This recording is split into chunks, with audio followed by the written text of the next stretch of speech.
the vest won't work, cause we aiming at your head. Not residents, we represent the west side. Usual suspects, so what's next, just let's ride.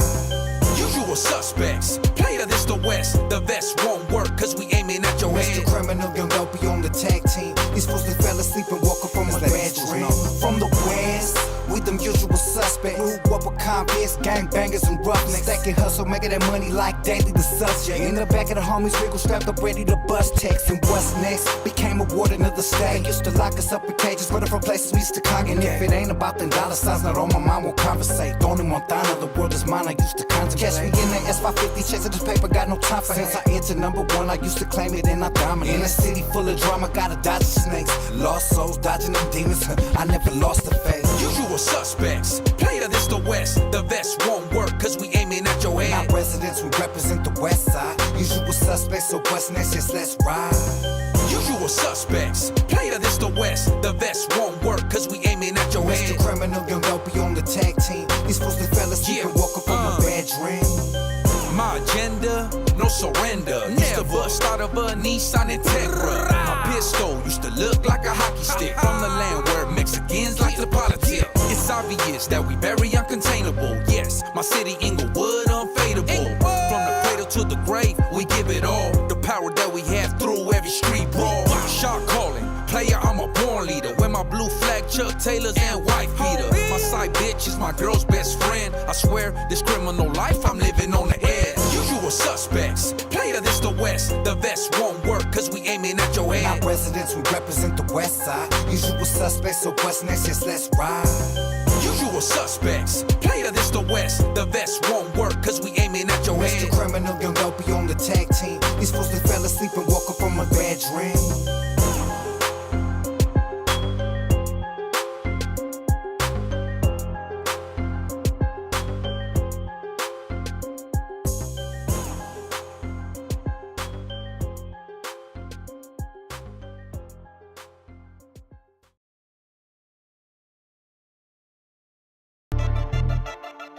Man, everybody wants to be a gangster till it's time to do some gangster shit. It's critical! You can smell the fear coming out your pores when a real gangster comes through the door. All that hard talk, homie, I don't believe it one bit. Seen you get scared when it was time to hit a lick.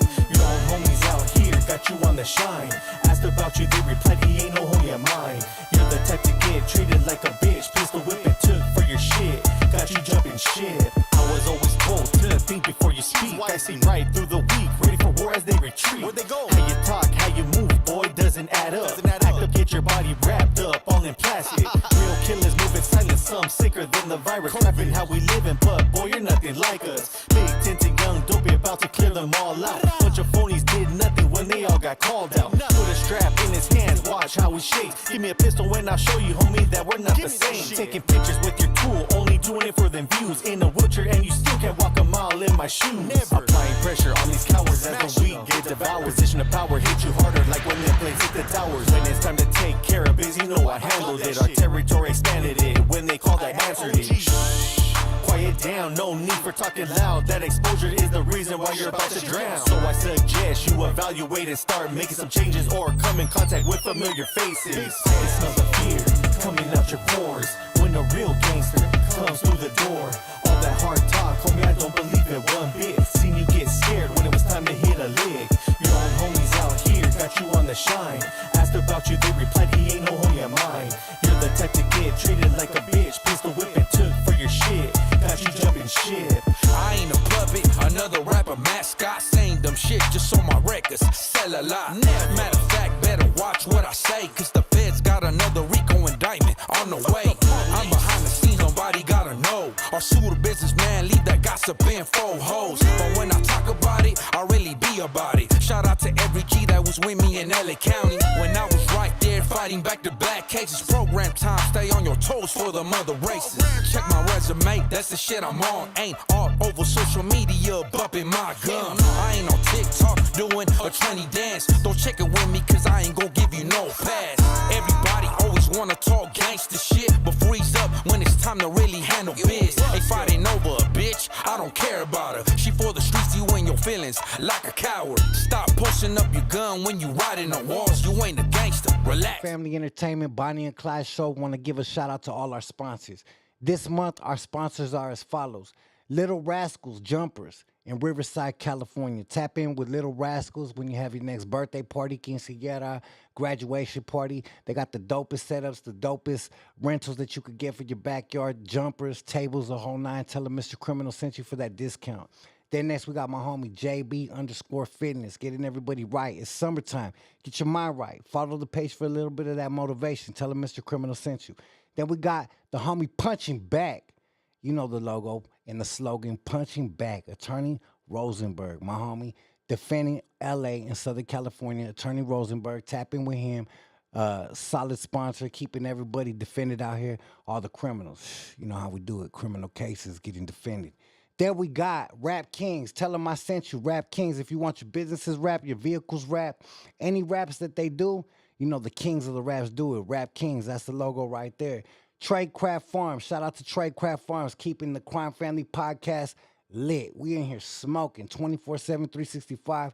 I just had our guests lit off that Tradecraft. So keep on tapping in, keep supporting, give them a follow, give all of our sponsors a follow. Much love to everybody out there, and let's keep on doing it. Much love from the Crime Family Network and Bonnie and Clyde. Let's go. What's cracking? This is Jimbo's footage. This is Payalo. This is Goldie. What's up, Mr. Criminal? It's your homeboy Steven Lou. It's your homeboy Ricardo giving a shout Yo, out. what's cracking? It's me, Alvino. This is Veronica. It's Monico from Manana. Yeah. Calling in from the San Fernando Valley. Calling from Montebello. Already on Wicked Boulevard every weekend. Out from Denver, Colorado. And we back, baby. Los Angeles. Supporting the Crime Family Entertainment. Mr. Criminal on air live. Crime Family. The Network most realest, the podcast. most active, Family Network podcast. controversial, Support Crime Family and most Entertainment. talked about podcast on the West Coast. Coming from the brown side, representing for all colors and every single nationality, every single culture all over the world. We representing this West Coast gangster shit. Mr. Criminal on air live. And tonight we got a special guest, one of my homies in the game. And it's a little bit overdue. They've been asking for it. It's been popping up in the comment sections. They've been asking me in person when we're gonna click back up. And tonight, I bring my homeboy to the table. Long awaited and overdue. Glasses Malone, aka G Malone. What's poppin', homie? How you doing tonight? What's up, baby? What's the deal? I'm feeling pristine, man. Feeling good, man. What's happening? Man, we chillin'. We about to get into the new album. I was banging out the whole way on the way back from San Diego back to the city, homie. And salute to you. You guys got a masterpiece right there. We're gonna get into some of the tracks. It made me feel real good, like I was telling you, Critical. It got that real West Coast revamped sound, not none of that watered down, homie, like some proud to stand up for the West Coast type of music, and that's what I like to bang in my ride. So shout out to you and your homies for putting that together. Glasses Malone and the LA Giants. But right now we're gonna get into the TMZ news that we don't have yet. We haven't talked about nothing. Yeah, what you got, folks? Yo, you know, I actually do got something. I wanted to know your opinion on this, bro. Talk to me. So, have you heard of the $1,000 a month that California's giving away?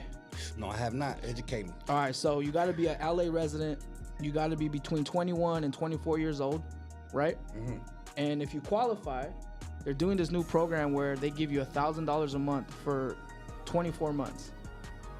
And it is for the Universal Basic Income Program. What do you think about that, bro? I think someone's gonna take that $1,000 and make it $20,000 in LA and flip it and turn that into a hustle, homie. What you talk about? Especially when you're giving it to some have-nots from the city, they're gonna make it something. Hey, they really just trying to throw money at everybody, huh? Hey, they started that with the what do you call that when they started doing all the during COVID. Yeah, during the COVID, they started fishing out. What you think about that, G? What you think about that? What would you do with your first 1,000, homie? A youngster on the block, homie. Yeah. You still need 3 more thousand to pay the rent anywhere. That's true. That's right. Hey, that's a good point. That just cover your electric bill right there. They just paying your electric bill every month. Maybe just the gas. You seen the gas went crazy a few months back, right? Man, that was shutting down restaurants and everything. Cause everywhere I'm driving, I don't give a fuck where I'm going. If I see gas, I just fill up. If it's like $5.99, $6, you know, I'm always in shit that got 91. So every time I see gas, it's $5, I just fill up. I don't give a fuck if it's at a quarter, half, 3/4. And you want that motherfucker, I'll be just adding a gallon. Hey, put 5 more gallons on top of this. 5 gallons, yeah, what was it? It's $6 times 5, $30. Yep, right there. Top it off one time. There you go. That's beautiful, You bro. got to, dog. You don't, we'll wake up criminal. That motherfucker be $10 a gallon. Right? Like nothing overnight. I didn't understand it. They be like, what's up? Like what? I was driving. Like, I was driving to San Diego. What y'all niggas want to do? And that was a $7 gas down there, $6.99, right in the middle of downtown when I was pulling up to the steakhouse. Right around, baby. Set $6.99, homie. So yeah, that ain't no joke, homie. That's the new balling, dog. Filling your tank up. That's new balling. if a woman see you fill your tank up, she better get your number. Real talk, homie. Feel me? Yeah, nah. I definitely feel you on this that. motherfucker on F, bitch. You know I'm having it. Right? This motherfucker's on F, baby. You know I'm having it, baby. It's on F. You know I'm having it. I'm having it out here in these streets. That's what it's all about. So we want to get into it, homie. Congrats to you on the new release. It's going up. You guys got the city going crazy. You got the whole coast proud. Something that you've been bringing to the game for many years. If people ain't tapped in and they don't know, let me educate them. The homie Glasses Malone, G Malone right here is someone that comes with concepts out the box, way different, knocking you upside your head with that lyrical content that ain't regular, that more how could I say it, more introspective, a little deeper thought process. Where does that come from, homie? Let's take it back to the creation process, how you come up with these records. Reading, just reading. Really, you know another thing too though, Cram, like I always used to tell my homeboys we the voice of our barbershops. Sometimes we don't take that, that honor correctly, you know what I mean? But I always want to make sure I bring a topic to the table that the barbershop is talking about. So if we talking about niggas wearing dresses that ain't gay, if it's, again, this is a weird thing because people would think it's about like I keep saying, people talking about LGBT, and I'm like, if somebody thinks they're a man and a woman, this obviously ain't for them, because that means at that point, they just in the beauty standard that they believe they're a part of. But it's a lot of people that claim to be men, you feel me, and they impeding on women's beauty standard just for attention. And that shit just annoying me. This niggas was in the barbershop talking about it, so I just made it a record. Wow. And it's crazy because it's been going on for some years. And it's like there's rappers, we ain't got to really put the names out there. It's very obvious who they are. And we don't got, we put the, it's like I saw a thing with Drake today, and Drake got the rainbow things, and I'm like, oh shit. As a person that the people empower from this country, that's the struggle. All our ghettos empowered you. I got all the things you rep. You ain't spoke on one thing happening to no motherfucking person of color getting murdered by the police, unjustly. There's some that are just obviously unjustly. So it don't even got to be, he never even did it when it was, you know what I mean, when it's obvious. Not the ones where it's in the middle, you know what I mean, where you just like, I don't know. But even the one that's obvious, he never stood up for it. But the thing you want to represent is something that, you know what I mean? It's just like, that's what you do. Like all these people from our ghettos empowered you, and that's what you're doing with your platform. So it ain't nothing personal, because I like the boy, you know what I mean? I've always been a fan, you know what I mean? And he was a tough dude when I first met him. He's a really creative, but masculinity is just headed in a weird place. And that shit is just, nigga just got to speak on it, you know what I mean? It's at that place. Where do you think it started, G? Where do you think it really got planted? Because I feel like in my mind, I know a spot, but I want to know your point of view. Where it started becoming accepted in our culture, or like not our culture, but just hip hop in the urban culture. Sure. Yeah. When the art start being represented. Mm-hmm. So this is gonna sound fucked up, and I'm gonna keep it a bean because I don't give a fuck who listening, nigga. Me and you always kept it solid. When Ye came, I think that's when it started. That was the first time somebody didn't have to be from the corner. You know what I mean? Like hip hop used to be, even people like De La Soul, they from the corner. They from the same community. You know what I mean? Even Tribe Called Quest is from the same ghetto. You know what I mean? They all from the ghetto, whether they a criminal or not. You know what I mean? They from the ghetto, so they were raised and influenced by how crime, changed their community. And when Ye came, I think that became a way for all the suburban kids to get in. And I think at that point, it just becomes business to them. There is no desire to represent. You know what I mean? They don't have to. Like, even when we look at Kanye, like, I'm a huge Kanye fan, like, devastatingly. Like, Kanye in my top 5, but it's certain things he does that I feel like he don't represent the ghetto well because he not from the community. He a suburban kid. He Eddie Winslow. You know what I mean? He's Theo Huxtable. He's Willis from Good Times. And, like, hip-hop, even even when it wasn't violent before that, it was still for people that come from more ghettos. So I feel like when Ye started, he kind of ushered in this suburban kind of like kid thing. You know what I'm saying? So after that, Ye is such a nigga though. You know what I mean? He's such a brother. Like he's still a brother. You know what I mean? He may don't represent a lot of the slaveness of culture. You know what I mean? The burden of it all, like that poverty and oppression. He don't represent that, but he's still a brother. But now you got it done been bleached down to where it's motherfuckers that ain't even close to just that. Now they just being manipulated and used by whoever needs to push any agenda. So I'd like to say around 2004. You know what I'm saying? I really believe that's when it started ushering in people who just saw what our lives and what we can influence people to do. They just start seeing it as business. So now they just, whoever got the biggest dollar, you know what I mean? They just able to be bought. Wow. Straight up and down. That. Just like that. And then the powers that be put these people in positions to win, and then they influence them. Because I know when I've had my conversations with majors, they're like, well, would you be able to be willing to change your music a little bit? Now, how about how you dress? Let me send you a couple pictures of how we want our artists. I'm like, what the fuck is going on here? They really think motherfuckers are willing to change their whole shit just to get popping. But the crazy thing is there are a gang of people that will just go and like Superman and change their shit in a heartbeat just because they think they're gonna pop, right? And that's where it got comfortable at with people like that, you know what I'm saying? So shit's crazy, bro, to see it. But the one thing I love about hip hop, and I always, like, as I trace it back to its roots, it was always about representing. So people like us, it's important that we represent our people. Not every last person, like, you know, that look like us, but people that came from our community. Everybody that lived right there, so we can't embarrass them. That's the thing that's important to us. When you really in hip hop, we can't embarrass ourselves. We can't embarrass them. You feel me? And that's everything. And I think that's what we looking at a lot of these rappers, you know, these dudes that kind of mask themselves as hip hop artists. Really, they're not. They don't care about representing their community. It's just a sole purpose of, you know, creating a fake sense of, you know, attention and connection to few themselves. You know what I mean? Like I listened to a kid today talk on this show with Jason Lee, and he was just, I remember seeing him threatening his fans that he would kill himself. And I was like, his fans was going for it. And I was like, I wish Scarface, when I was growing up, would have told me he was going to kill himself. I'd have told his motherfucking ass to jump. Nigga, we all got problems. We don't get no motherfucking right to check out of this life. You feel me? And he would threaten his fans, please don't do it.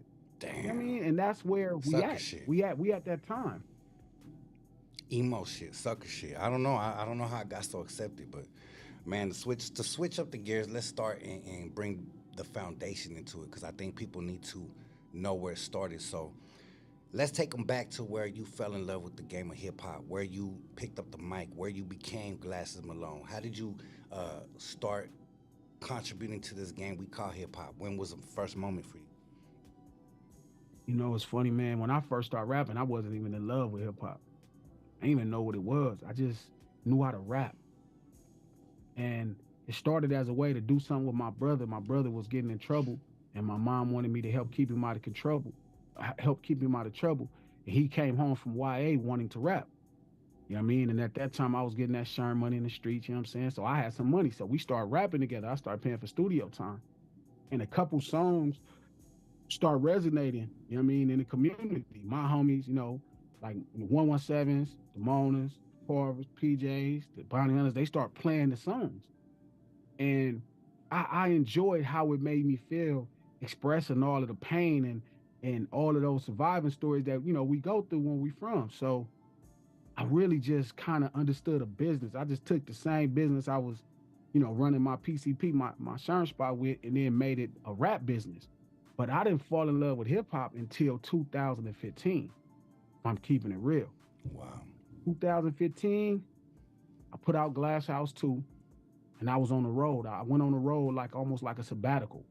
As crazy as it sounds, right? Because I went to the East Coast, I went to Boston, met some really good people. I just hung out in the hood. My boy John Glass, some really good people, you know what I mean, over there in Massachusetts, great dudes. And I just spent a lot of time in the hoods. I went to Connecticut, Hartford, was in the hood.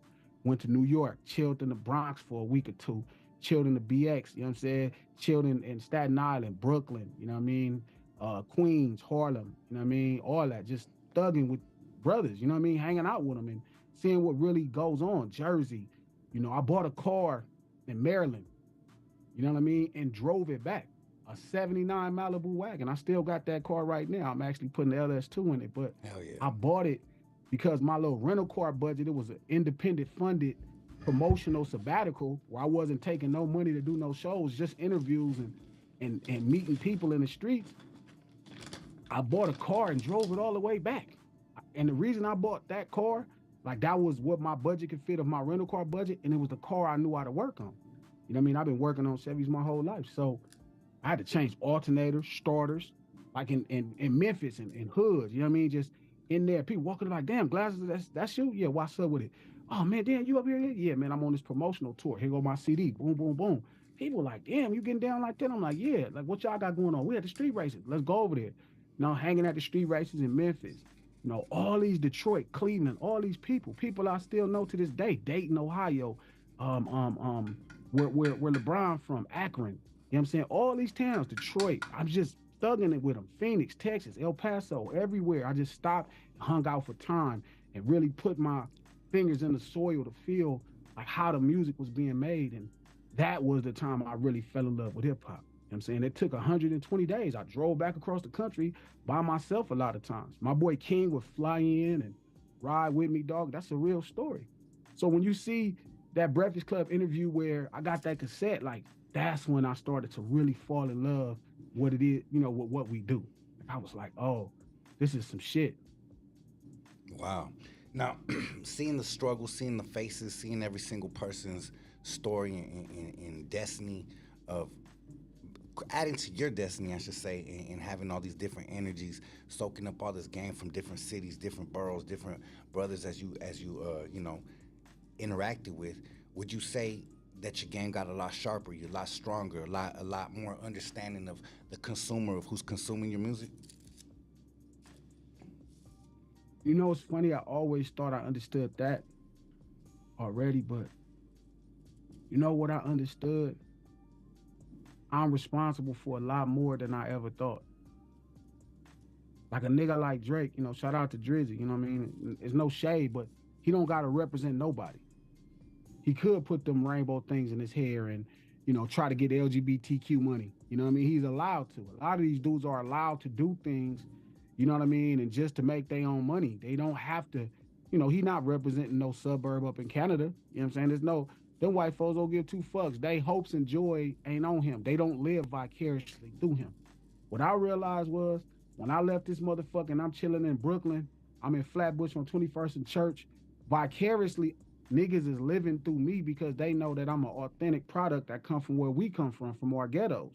So they like, man, well, if this dude could make it and still be out here and hang, like, you know, you represent their dreams. And it really, like, I already had the burden of culture, you know, of Los Angeles culture. Like, since I first started, I've been, all the talk, I never cared about that. First day, I was fucking with Bloods. First day, I'm fucking with essays. First day. Because I was fucking with Bloods and essays way before I was rapping. So I understood that burden, but I started understanding that I carried the burden of all motherfucking people from all the ghettos. Like, that's what being the man in hip hop is. You know what I'm saying? And I look at other people, and to be honest, you're like, damn, this person don't have no responsibility. He could just sell out the culture. He could sell out masculinity. He could do anything and just get a check, and people will still listen to him. But if somebody that come from our background do the same thing, you know what I mean? Like, that's it for us. You come with a rainbow motherfucking Dodger hat, boy. It's over. Then people gonna be like, oh, motherfucking, you feel what I'm saying? Like, your music get too jazzy. Niggas be like, hold up, Cram going too far.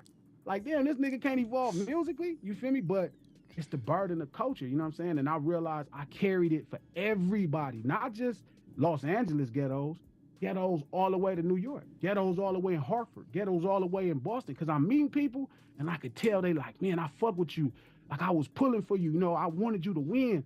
Like, you could tell they had something vested because they knew a nigga was the genuine product. That's amazing, homie. So that is half of the question because I still want to know the beginning of how you picked up the mic. So that's where you fell in love with it. Oh yeah, K, my little brother coming home from jail. He coming home from YA, and he wanted to rap, and I had the money, so he wanted to form a group. You know what I'm saying? And that's how I got the mic in my hand, and I never let it go. You know what I mean? Like, we got studio equipment. I had a home studio in 2003. You know what I mean? And I was recording myself. Yeah, I used to be on battle rap forums just to develop as an MC, rapnetwork.com, and you used to type your rap. So I had to be a sharp writer. You know what I mean? I would go sell drugs all day and come home at night and be typing raps because I had to get into this battle. Or then I had to start recording myself on Cool Let It Pro. I started recording myself. You know what I'm saying? It just became therapy. It wasn't even about making it as a rapper. I didn't even look at it like that at that point. It was something to do with my brother and therapeutic. And also, it kept me sharp because, like, I'm one of them niggas that got straight A's in school. You know what I mean? I was good at school. Like, I could speak well, I could do math well. But you hang out with the homies enough, you know, a lot of the homies dropped out early. So you talking so much slang that you don't keep your blade as sharp, you know, on your typical, you know, mainstream American front when it comes to, you know, conversation. So it kept me super sharp, and that's how it started. But I didn't fall in love with it until 2015. I'd already made a couple $1 million, you know what I'm saying, already then bought some property, had cars before I fell in love with it. And then when I fell in love with it, when I started that journey, it was times from 2000, when I started that journey in 2011 to 2013, 2000 to now, there were times I only had I had went as low as $3,000. That's all I had at one time, $3,000. Because I was just so determined to give back to something that saved my life.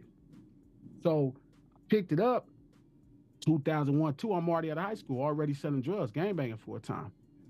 I picked it up 2001, 2, 3, you know what I mean? Somewhere in that time. But I didn't fall in love with it until 2015. I mean, that's when I was like, oh, I gotta have it. Change, you know what I'm saying? I used to feel like, you know what I mean? You come from where we come from. I used to feel like I was getting over. Like, oh, they letting a real nigga get some easy money. You know what I mean? Think about all the ways, all the shit we had to do to get some money before. Man, I'm pouring pours and ounces and all that and breaking down, you know, gallons to ounces and selling 16s and shipping them and passing them and everything in the world and sitting in the Sherm house all day and all night to make this money, to make a living. This was like, I felt like I was cheating. Like, yeah, you know, they let a real nigga. And I looked up one day, one of my homeboys came home from prison, and that little $150,000 to $250,000 a year I was making wasn't enough to give him a job. That's when I was like, okay, I'm looking at this wrong. You know what I mean? I need to make some adjustments because I don't understand exactly what I'm in, and that's why I'm not maximizing. You know, I never bought that whole, these niggas 2, 3, 4, 5, 700 billion dollars. Man, that shit capped. These niggas got some money, but they ain't got that kind of money. So I never believed that. But I always knew, because I was around Lil Wayne at the time. I'm watching this nigga pick up 200,000-300,000 in a manila envelope. So I knew that there was more money out there. You know, I knew you could hit that 10, 15. This Lil Wayne, the hottest nigga in the game at the time. You know what I mean? It's 2008. I watch Game. I'm with Game with Black Wall Street in 2005. Documentary come out. Nigga sell gold first week. I'm watching him pick up 20, 30,000. I seen that. Then 2008, I'm signing Cash Money Records. I'm watching Lil Wayne, Carter 3, million first week. I'm watching him pick up manila envelope, $200,000, $300,000, $400,000. Nigga like, oh, you hooked that up, here go 30. You know what I mean? So it's like, I'm watching it happen. So I knew that the money for the number one nigga was real. It wasn't no $1 billion. It wasn't no $100 million. All that's cap. But I'm watching the number one nigga in rap pick up 250, 350, 400 in Manilas. Obviously, he got to pay his team, but I'm watching it. So I knew that there was more money to be had versus the 5,000 or 6,000 I'm asking to do my thing. So in 2008, I wasn't ever pocket watching. I wasn't really worried what no other nigga was doing because I knew where I came from. But in 2011, when my homeboy came home from prison, you know, he just did 15 years. I couldn't give him a job that paid $70,000. It would have took, you know, half of the money I was making out, you know, after taxes. So I was like, damn, I need to figure this out. Like, if I want to get to anywhere where Lil Wayne is at, This nigga was the hottest nigga in the game. I'm like, I know what it took. I watched him do it, Krim. I didn't watch him do it before me when he was a little kid, but I know what it looked like from when I first stepped on Cash Money till I left. I know what Birdman, I know what Slim, and I know what Wayne do. So I know what it take. I know how to turn it into 20, 30 a night. If I'm doing 20 or 30 a night, guess what? My homeboy don't need no motherfucking body to give him no job. He don't need nobody he don't got to check felon on no box. That's what's motivating me at this point. That's what's motivating me. Niggas coming home from jail, they can't get no job with nobody else. Well, look, I don't give a fuck what you checking that box. You my guy. I had this for you. Damn. This is your job. That's hard. What a vision, homie. So from the moment I started tapping in, around the time you were messing with Game and Black Wall Street, I noticed something different in you off top. From your flow, the way you carried yourself. One thing that stood apart from you was that you had a different business acumen about yourself. You could just see it. You could tell if it came from the dope slanging, I don't know what it was, but you could definitely see you were cut from a different cloth as not just a rapper, you were a hustler as well. It just comes out of your pores. You could smell it, right? So from that point, you have all these opportunities, and then the 1.7 comes in.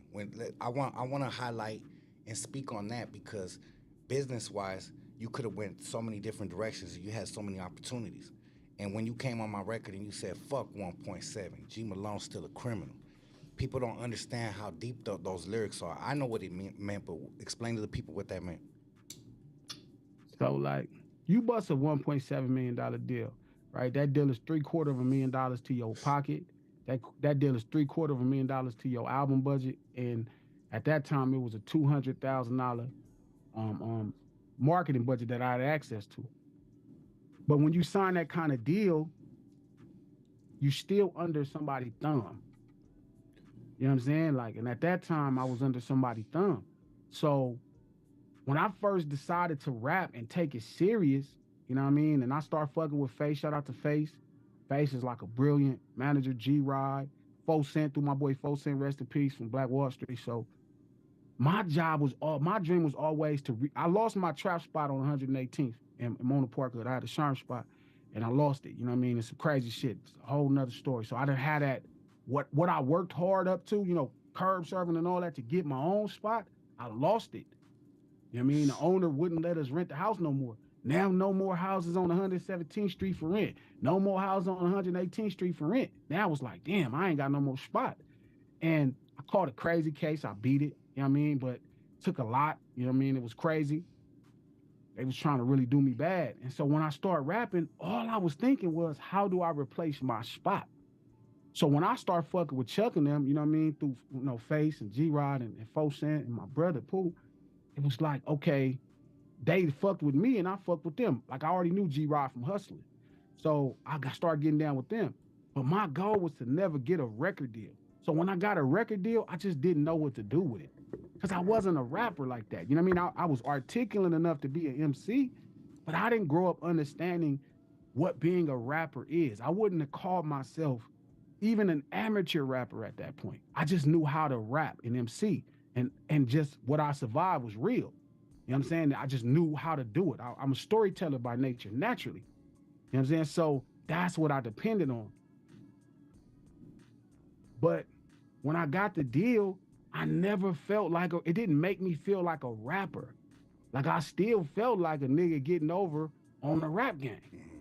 So my mind was like, fuck the deal, like I'm still Glasses Low. So like, that became how I always carried myself. Even when I would come fuck with other people, you could just, you know, you knew what time I was on. So that lyric specifically was just a testament to, like, I didn't see myself as a professional rapper. Man, I'm still doing all the bullshit. I'm going places with guns, fucking with niggas. We on Crenshaw.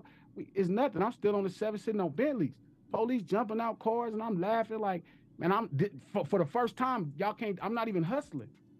So I just didn't see my opportunity at that time because I thought I had maxed out. You know, you go from making $100,000, $150,000 a year in the streets to making illegal, you know, $150,000, $250,000, nigga, that's like, you know what I mean? That's every person that come from our lifestyle dream. Like, oh, I made good. So I still felt like Glasses because I wasn't no You know, I wasn't making $12 million. You know what I'm saying? So I still felt like Glass is low. I still had to buy Impalas and put them together. I wasn't rich enough to just buy somebody shit out cash. You know what I'm saying? So I felt like me still. This is in 2019 is when I honestly feel like I became a professional rapper. Now I get it. Now I know what to do. Now it's like, oh, okay, I got it. So when Tupac Must Die and all that shit come out, that's when you starting to see Glasses Malone, the rapper. Not even no more like Glasses Loke. Not Glasses Loke from 117, like Glasses Loke, the rapper. Like Glasses Malone, now I'm a professional rapper. I know how to conduct myself in interviews. I know how to talk to people. I know how to make shit that flip hip hop on its head. I mean, now I'm a pro. I'm a professional rapper and a motherfucking student of hip hop, you know, the art of it all together. Wow. So usually when people sign a deal like that, that's a death sentence. Like for an independent artist that's not under a big conglomerate, as far as like a crew like the Dre's, the Snoops, all that. You were G Malone on your own, like you were standing on your own with Blue Division doing your thing, right? What did you have the imprint already with Blue Division when you were signing it? Yeah, all right. So my point is this. Usually if they can't make up that, it's a wrap. You can't release music no more. The label got you, like you said, under the thumb. How did you get yourself out of that? Kick a little bit of game and knowledge for people that get stuck in their record deals. So honestly, bro, the Sony deal, the $1.7 million deal is one thing, right? That was like, look, it really shout out to a dude specifically at Sony. I've shouted him out a million times, but he just decided once they disbanded the label I was signed to, Sony Urban. They just got Sony Urban, just Sony. I remember that shit done. Uh-huh. Right? So boom, that's my deal was under there. The money that came from that company. So when that got shut down, they had to start shuffling all the artists to different parts. And at that point, I wasn't communicating anymore with the person who got me the deal, Mike Lynn. Like I wasn't communicating with him anymore. Like not like we had a problem, but I don't know what the fuck. Mike probably hit for $5 million, was on some island or something chilling. I wasn't talking to him. You know what I'm saying? My A&R, I had a great relationship with him, Malik Rashid, but so I had to go through Kawan Prather to get out of the deal, who was a Sony executive. So I went through some street channels. Somebody knew him. It was like, hey, Glasses want to sit down with you. And guess he, Glasses is solid. So I go sit down with him. I'm like, man, this is my dilemma. You know what I'm saying? Boom, boom, boom. He was like, look, man, what do you really want to do? I said, man, really, I want to do something else because I don't want to shuffle under somebody I don't have a relationship with. He blessed me with the ability to take my records and like, look, walk away. We ain't gonna have to give you nothing else. Boom, no problem. So I walked with Certified going into Cash Money. Damn. And then Mack 10 facilitated the Cash Money deal. And that was really great. You know what I mean? It was just from 2007 to 2011, I just didn't know how to make records. Like I wasn't a professional rapper. I was just a great storyteller and a nigga that really came from the struggle. I could MC enough. And so in that situation, getting out of it it wasn't as difficult because Birdman, to his credit, that nigga loved me. You know what I mean? And I love him. You know what I mean? That nigga taught me so much, man. He's like an awesome dude. Like I hear a lot of the chatter about him, but man, that nigga has been nothing but spectacular to me. Lil Wayne, Slim, everybody. It was family. You know what I mean? So when I came to him, like, yo, I need to figure some things out. Like, I understand now that you need this thing that they call a record to make this work, and there's no way I could get it with y'all. Something is stopping me from getting it with y'all. You know what I'm saying? It was too comfortable. Man, it was times, man, baby, man, no lie, baby, you just toss a nigga $50. Oh, man, you straight? Yeah, I'm good, man. Well, here go $50, man, you straight? Wow. It's $50,000. Just like that. Like, man, you keep it solid. Like, you know what I mean? So, like, don't get me wrong, I wrote stuff for him, but I didn't even care, dog. It was like, I'm learning and I'm fucking with niggas and I'm eating. So, but it was too comfortable.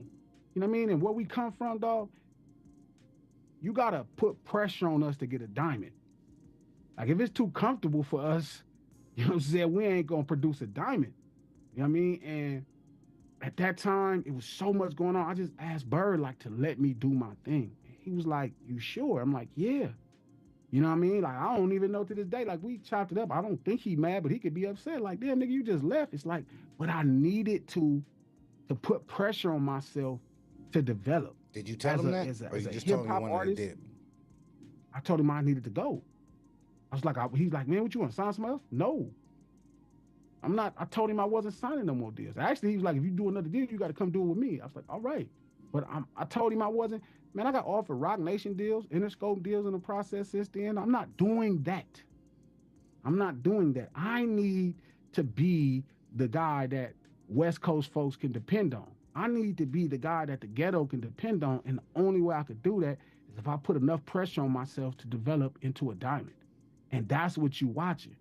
Like I said, I've been down to $3,000. I've been in some crazy situations. I drove a car across country over 120 days, hanging in ghettos all over the country. That's a lot of pressure. But to us, criminal, that's just what we do. This is normal. I've been fraternizing and being a diplomat in Los Angeles and these Los Angeles streets long before I ever rapped. So getting out of those situations was no different than anything else we have to deal with in the streets. But it was actually cooler because it was a bunch of rich niggas.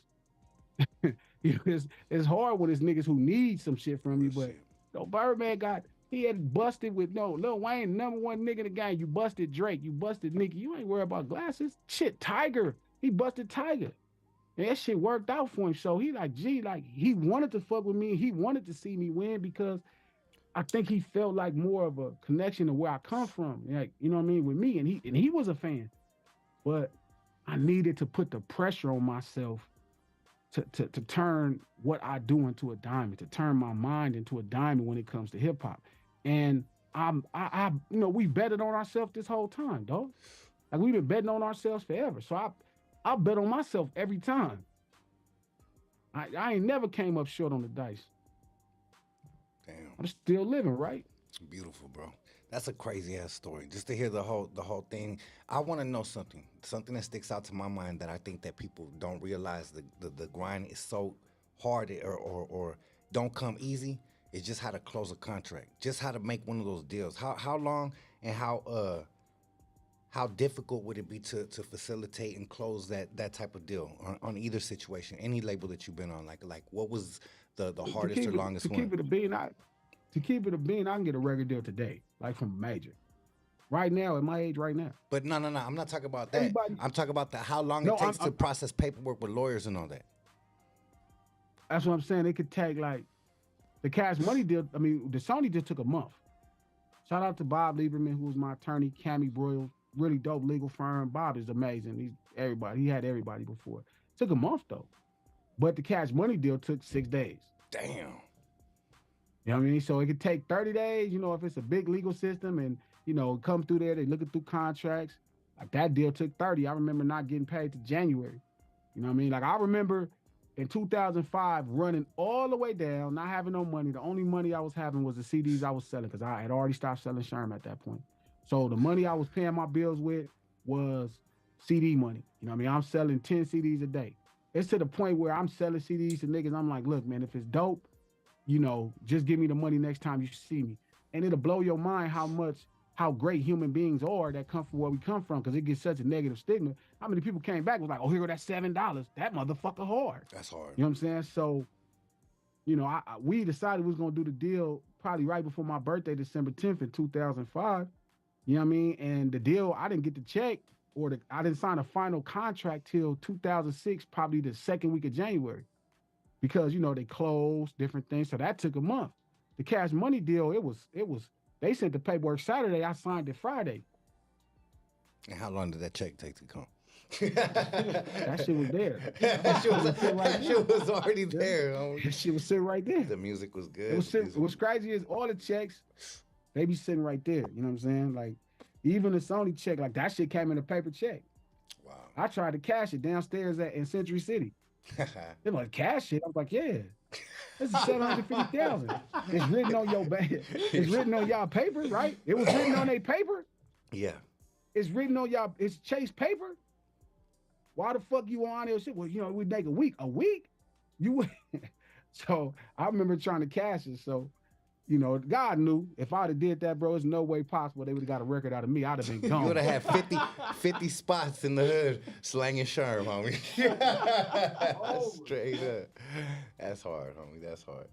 Nah, I think the destiny. But no, I had already committed to stop hustling, stop selling shine. Man. That's why I wanted to ask you, through all of your trials and tribulations in the music game, did you ever say, damn, we going through this struggle right now. I got $3,000 in my pocket. I'm having to roll 120 days through the country. Like, it will be way easier for me to go catch some plays back in the hood like I'm used to. You know what I mean? Man, think about it. It was even crazier. Like, my family, my friends, my homeboys is getting money on the East Coast. They getting money selling Sherm. A gallon of Sherm in Philadelphia, 25,000. My homeboy is like, Glass, you need something. If you trying to get back in the game, you know what I mean, I'll front you 4 gallons. I'm like, hold up, nigga, I could send them over there. Feel me? I'm up to 200. But man, when I got out of this shit the last time, and I promised God, like, I got out of some shit I shouldn't have got out of. You know what I mean? And I prayed to God, like it was a judge that was trying to convict me. I had enough. I had a fucked up record. You know what I mean? Even though the case to me was weak and it should have never stood, it was just who I was at that point, and they knew who I was. And I could have tried to fight it in trial. I could have took it to trial, and I probably would have won. But think about it, I'd have spent $30,000 fighting it. Nigga, I might have had like $15,000 left. So now I got to fight it with a public defender. That's different. You know, it wasn't no fingerprints on the bottle, but I promised God, like, it was like, I didn't even mean it. You know how you get in trouble because you go to court, you be like, God, you get me out of this, I'll never do this again. You know, you tell that lie, you just be popping it. Man, that nigga got me one day. God got me. All right. Boom, I walk out the court, I remember smiling at the police, like popping it, like, yeah, you know, I'm finna go straight Freeway Rick on you niggas now. And I'm walking down the stairs. This is at the time when the court building on Alameda was, you know, men and women, you know, before it came a women's jail, right behind the hood. And I'm walking down them stairs, and all I hear was God was like, got you. What you want to do? Wow. And from then on, I ain't never sold Sherm since. I turned down a lot of opportunities. I turned down opportunities to go do a burn, to cook, you know what I mean? Get 20-some gallons. I turned down a lot of opportunities. But never a time, you know, because when I was on the road, I still had more money. You know, I still probably had 30, 40,000 saved at that point still. But after that, I got low as about $3,000. So, but there was never a time I was like, yeah, you know what? I'm hit my family, hit my peoples, hit the streets, and go get some more Sherm. It was never that. It was never gonna happen. Damn, it just wasn't. You know what I mean? It was over. That chapter closed as far as, you know, the water boy, and that was the end of it. And you were staying true to yourself at this point, and you had to look in the mirror every day and be like, nah, I'm not going back. I'm not taking that road. Man, it was God, dog. I lied. I'd have been a liar. Like, I lied to a lie. I might have lied to a bitch or two, man, but I can't lie to God, dog. Straight up. Can't hide from like that nigga, like, bro, really? You know what I mean? I don't want that nigga to call my bluff. You know what I mean? Nigga, you lied. That's just a hell of a different person to lie to. You know what I mean? You lied. Nah, for sure. So 2019 is when you dropped Tupac Must Die. Yeah. So I ain't gonna lie to you, homie. You the homie. We fuck with each other. But it took me a minute to press play on that motherfucker. Cause I was like, what the hell's Glasses on with this shit? What the fuck is that with Glasses? Yeah, but I ain't gonna lie. I told somebody that too. Yeah. I said, I was telling Steele, I was like, I know Criminal probably like, what the fuck is Glasses doing? Because, you know, your style is so much like his, you could tell. So I knew that, but you know what it was, man? Like, I had to tell it from our side. I had to tell it from how we live our lives every day in the streets.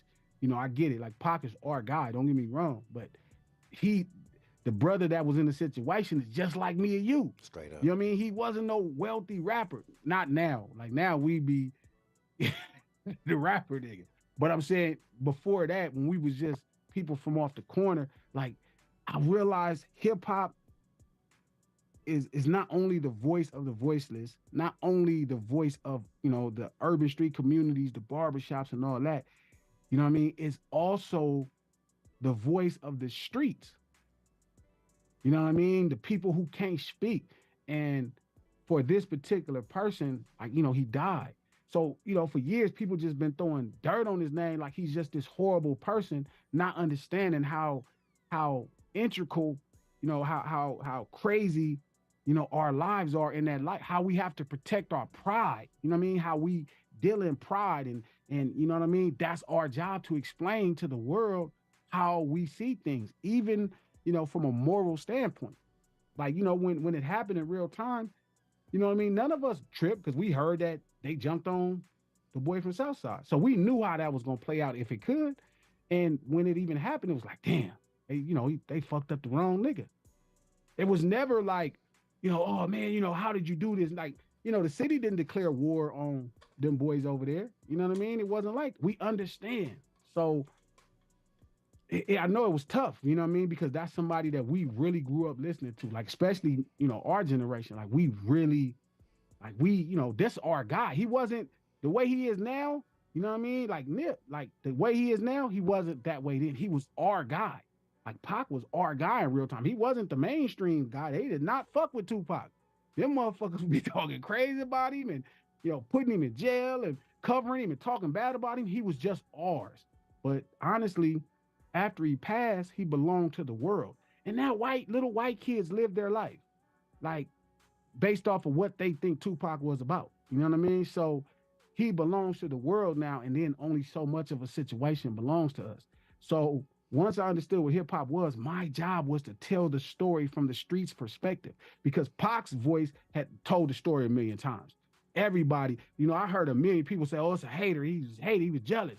You know what I mean? And my job, I felt compelled as a Los Angeles street guy, you know what I mean? And as a Crip, to tell his story. I would tell a blood story because I know how we live and I know where our heart be at in these situations. Wow. Well, what I was going to say is when I finally did press play on that motherfucker, I was like, damn, this boy done went in and killed this shit, because it was one of the most dopest concepts, homie. And I was like, wow, out of all the fucking times you hear this story, you would have never thought to do that. I would have never thought to do that. Obviously, it's not my position to do it. I can't speak for that side. So the fact that you spoke up and said, nah, homie, we got a voice. We got our side to tell. And I was like, that's some genius shit. And on top of that, you guys knocked that video out the park, homie. That shit felt like you were right there. Man, that video you felt like you were singing crazy. How long did that take you guys to film?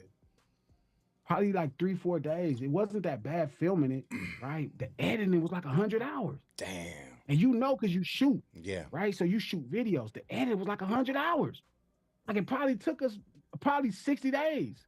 Damn. Not straight, like we own it for a week and then we fall off, like trying to refresh, come back, you know what I mean? Own it. Like little small cheesy things made it work, which is crazy because the video's so filthy. You wouldn't think something so cheesy and clean would help it, but it worked out and it kind of came through. And it's the irony is, dog, I remember when we finished it, right? I was like, damn, this shit is crazy. And I remember texting NH, like texting them, like, nigga, you know what I mean? Nigga, I'm finna fuck everything. I was like, what you talking about? I'm like, nigga, I got some shit. Like, I didn't tell him because I'm like, nigga, I'm gonna show it to you. I'm gonna have you, come fuck with me, blah, blah, blah. Like, I'm thinking like, yeah, nigga, I'm finna, this what we do. This my guy. And I remember praying for real, because, obviously I'm listening to different niggas telling me, like, it's legends, like Ice-T is like glasses. Like, this nigga fans will kill you. And I'm like, nigga, we real gang members. And I'm thinking like, nigga, I ain't worried about, but it was so many people saying it that it started to have thoughts in my mind. Like, damn, is it that serious to y'all? And so I remember telling him that, and he passed away probably like a good 2-3 months before I put it out, right? I finished it up in probably February. He passed away in March, right before April. And I remember thinking, like, praying to God, like, damn, is this like a message that I'm not supposed to put it out? Because my partner, something happened to my partner, and what I want to see this.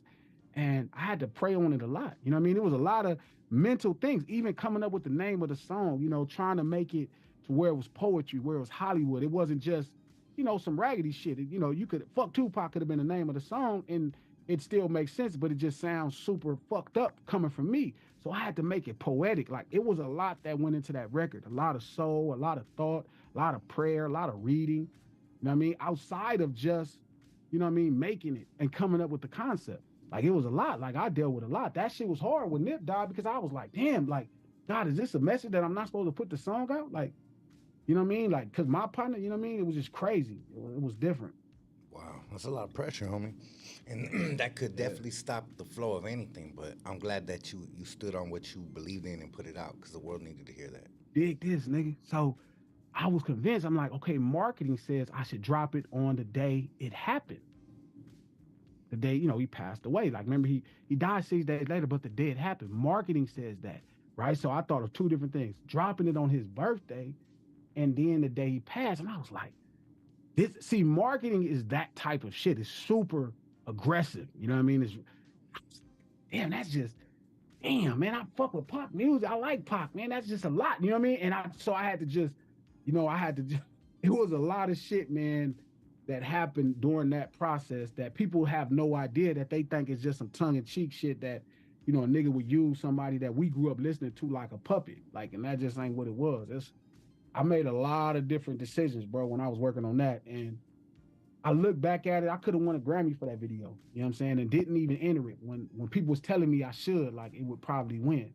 But I just felt like I don't mind people knowing me for making the music. You know what I mean? Making that, telling the story of an LA street guy. I'm okay with that. But I don't know if I want to be putting white people's books, you know what I'm saying, for talking about what happened to somebody that we all deeply love. You know what I'm saying? Like, it was a rough time. It was rough, but, that's what make hip hop dope, when you come through that shit. You ever get a phone call, somebody like super tripping and heated? Like, I know that you said Dre was tripping. That's probably like more big brother, little brother shit. But like, you ever have somebody like really trying to press you over it?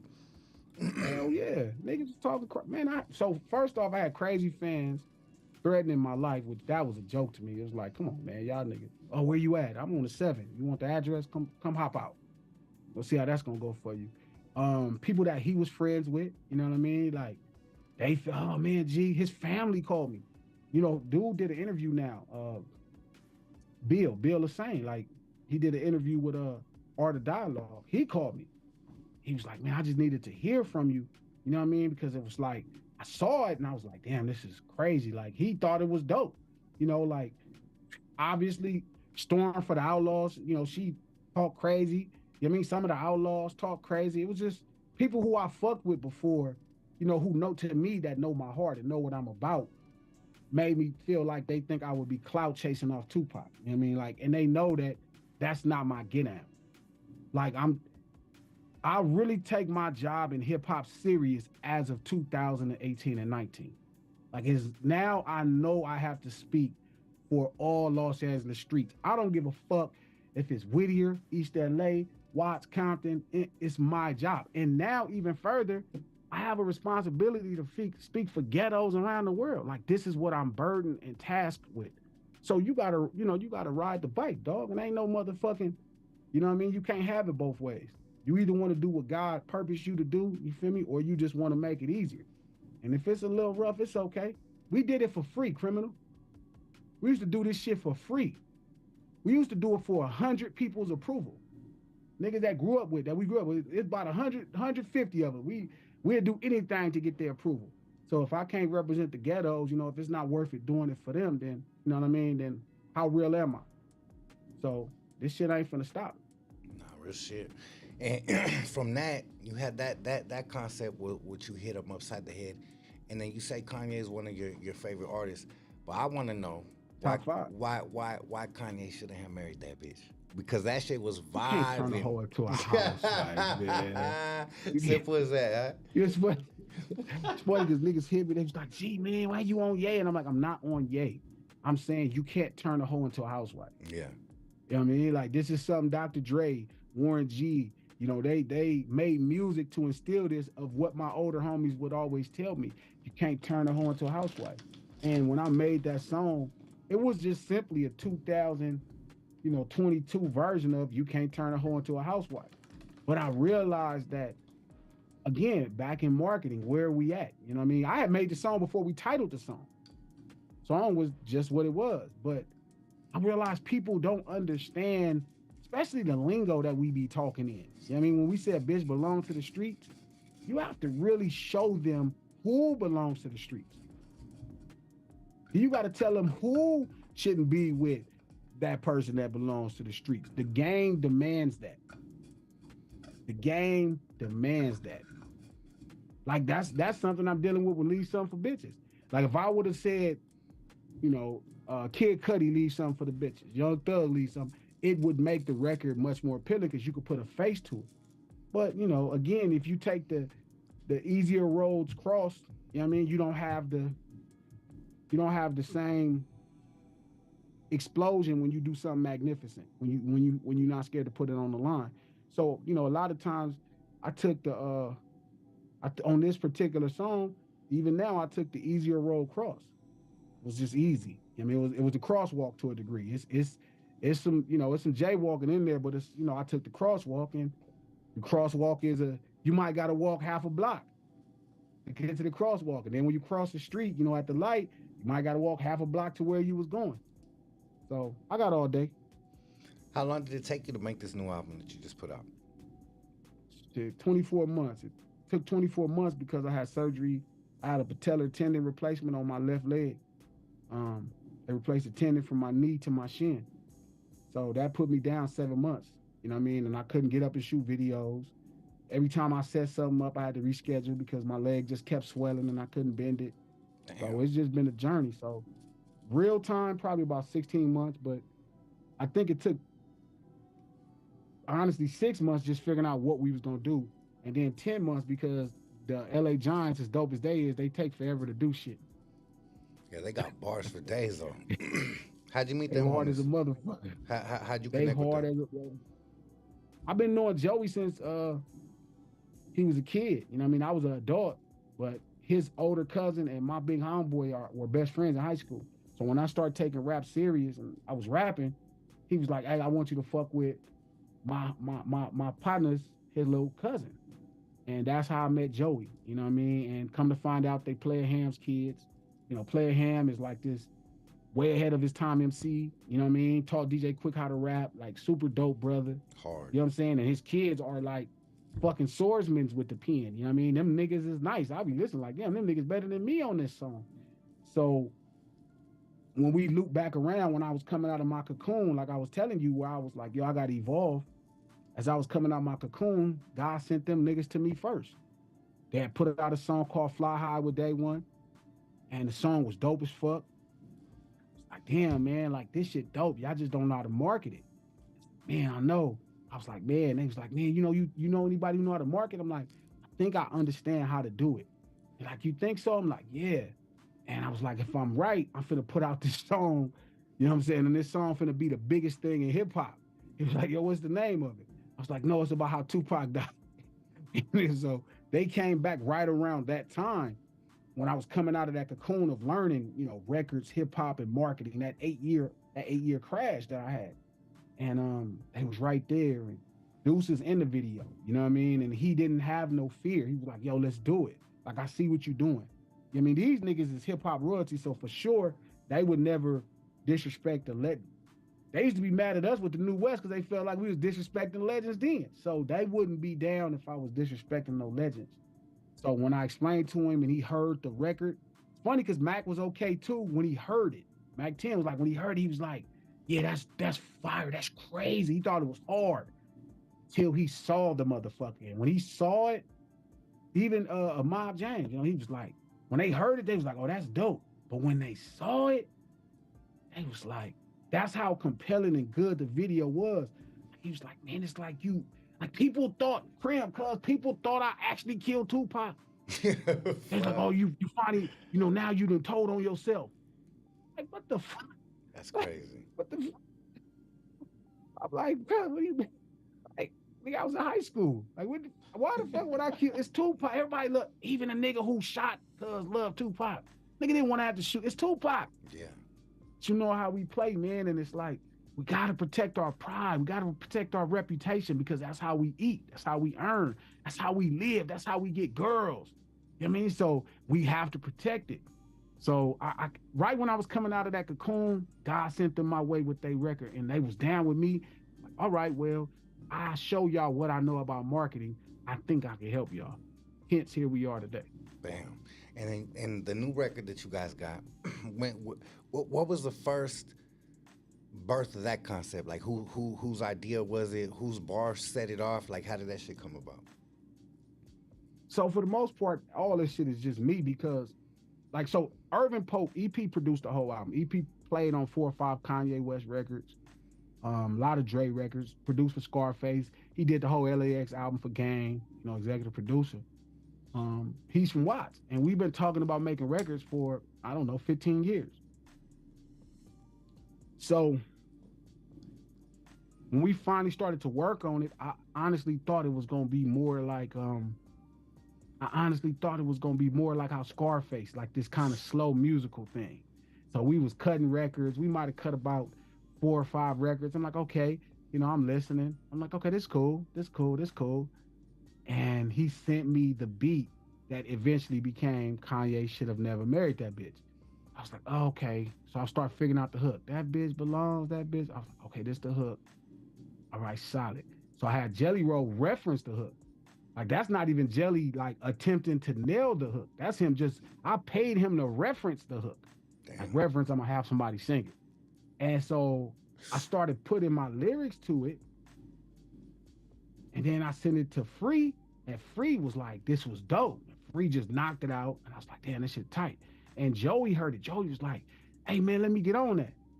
I'm like, man, Joey, y'all niggas be mad rapper. You know what I mean? Y'all just be angry rapping bars and shit. This is not that kind of song. This song is fun. This song is super informative, but it's fun. I was like, no, I'm gonna have fun. I'm like, oh, okay, I would like to hear what y'all like having fun on a record. And I ain't gonna lie, I sent it to him. He sent it to me back the next day, and it was dope. Like, it was so dope, I made him start the record. You fucking with a true Californian. Rest in peace, DMX. Here we go again. If your body fat, you'll get. And I was like, he was cracking jokes, and he became the person that I knew. Like, not the, people start rapping and automatically want to be hard or cool. People don't know how to have fun. They hard or cool. That's the only 2 things hip hop was for a long time. But the West used to have a way of making it funny. And when he came off, you're dealing with a true Californian recipe. I was like, that's funny. That's tight. So I made it the first verse. And I sent it to Dukes, and I'm like, could you do this? And he like, yeah, I could do it. So now he hears the record. It's Joey, Sugar Free, Hook, Glasses, and it's like you. And he has fun, and he makes it. And I was like, oh, this is dope. So then it became this fast record that wasn't super funky, but it felt like a boogie. I started having a talk box added and piecing it together, and EP played to finish it, and was like, damn, this is cool. It's like, yo, we need to be up here. We need to be at this BPM.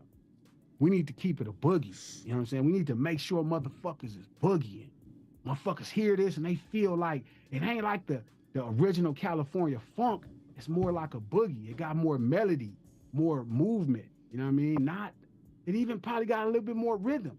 And so we start working, and then all the records start coming. Boom, boom, boom. So now they rapping on them. Hence how we get to Some for Bitches. Now we're just having fun. Now we doing the same thing we do at the barbershop in the garage. We talking about, we making fun of shit that we don't fuck with, and we having a ball. So we just ran through the record, and we just started knocking them out. And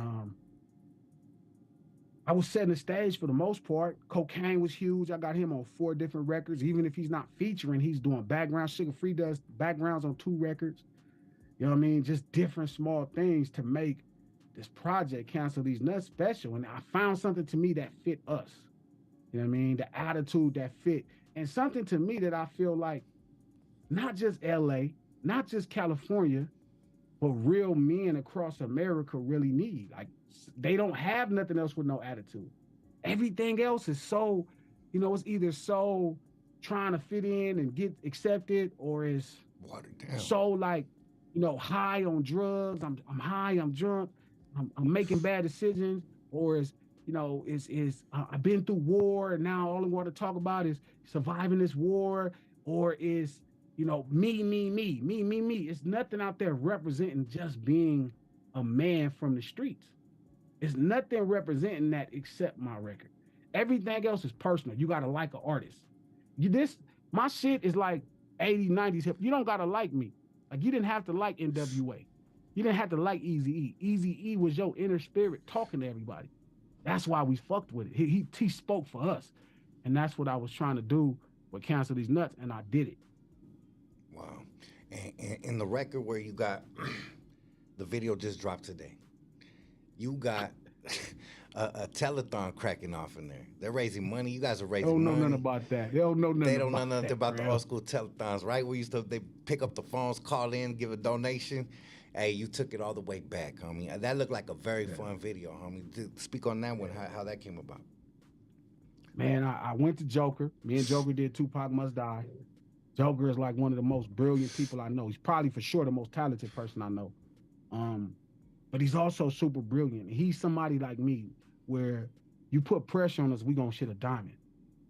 Everybody can't do that, you know what I mean? So when I came to him, like, yo, this is what we gonna do. And I showed it to him, he's like, okay, I think I see it.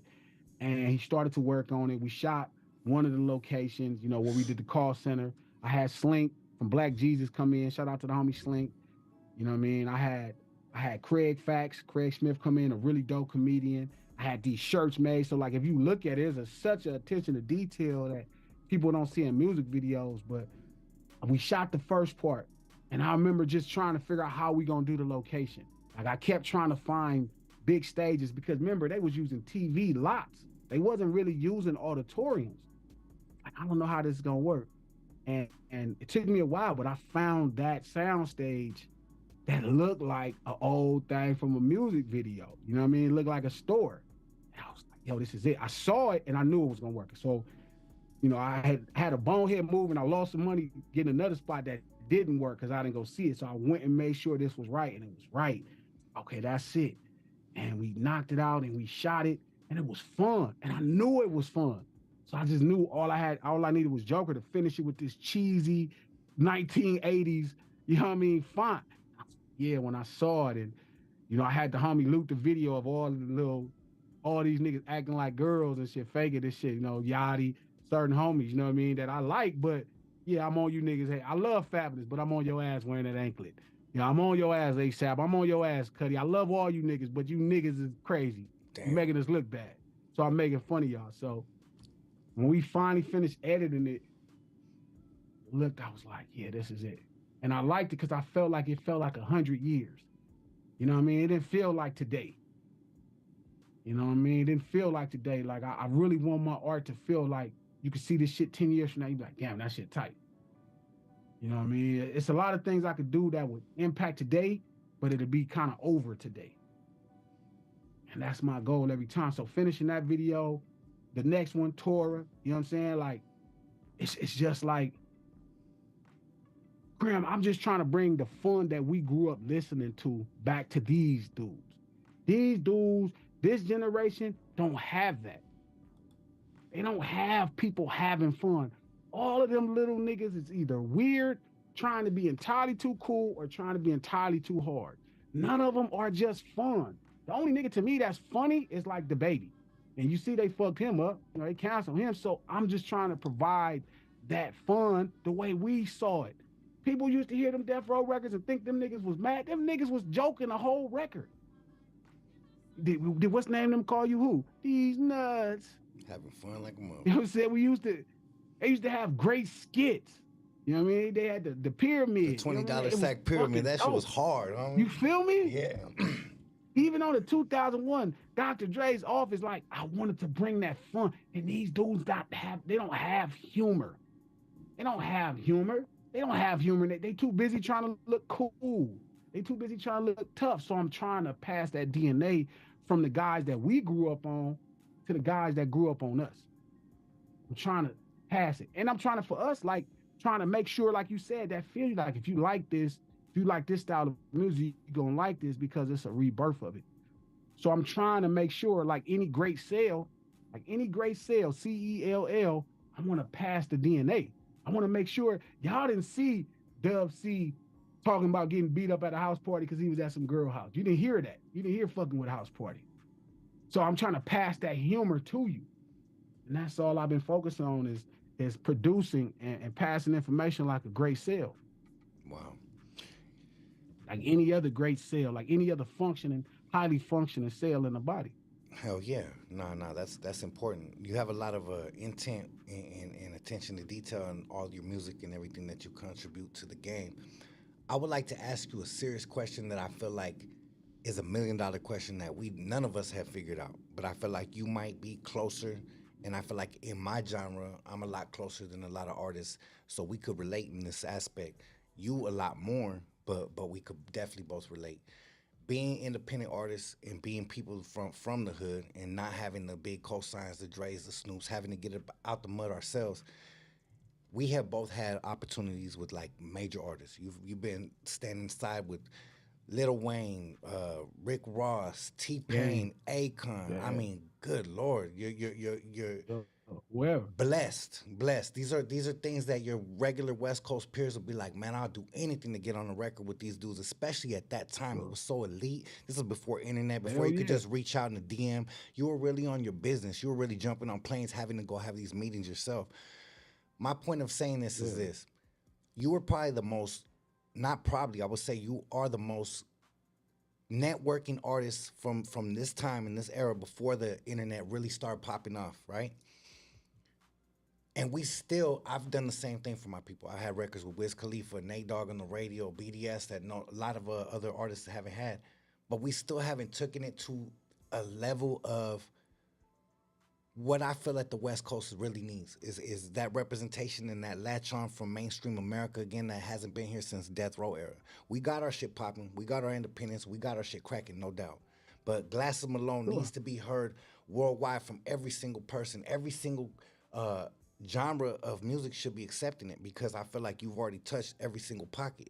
What do you think it is that's missing that we need to hit to make it happen? Because we've done every single box is checked. Every single gear has been clicked. Like, what is missing? Is it just the West Coast as a whole, as a gangbanging? I feel like there's so many reasons that might be holding it back when they look at a G Malone video. What is the real problem? Hell no.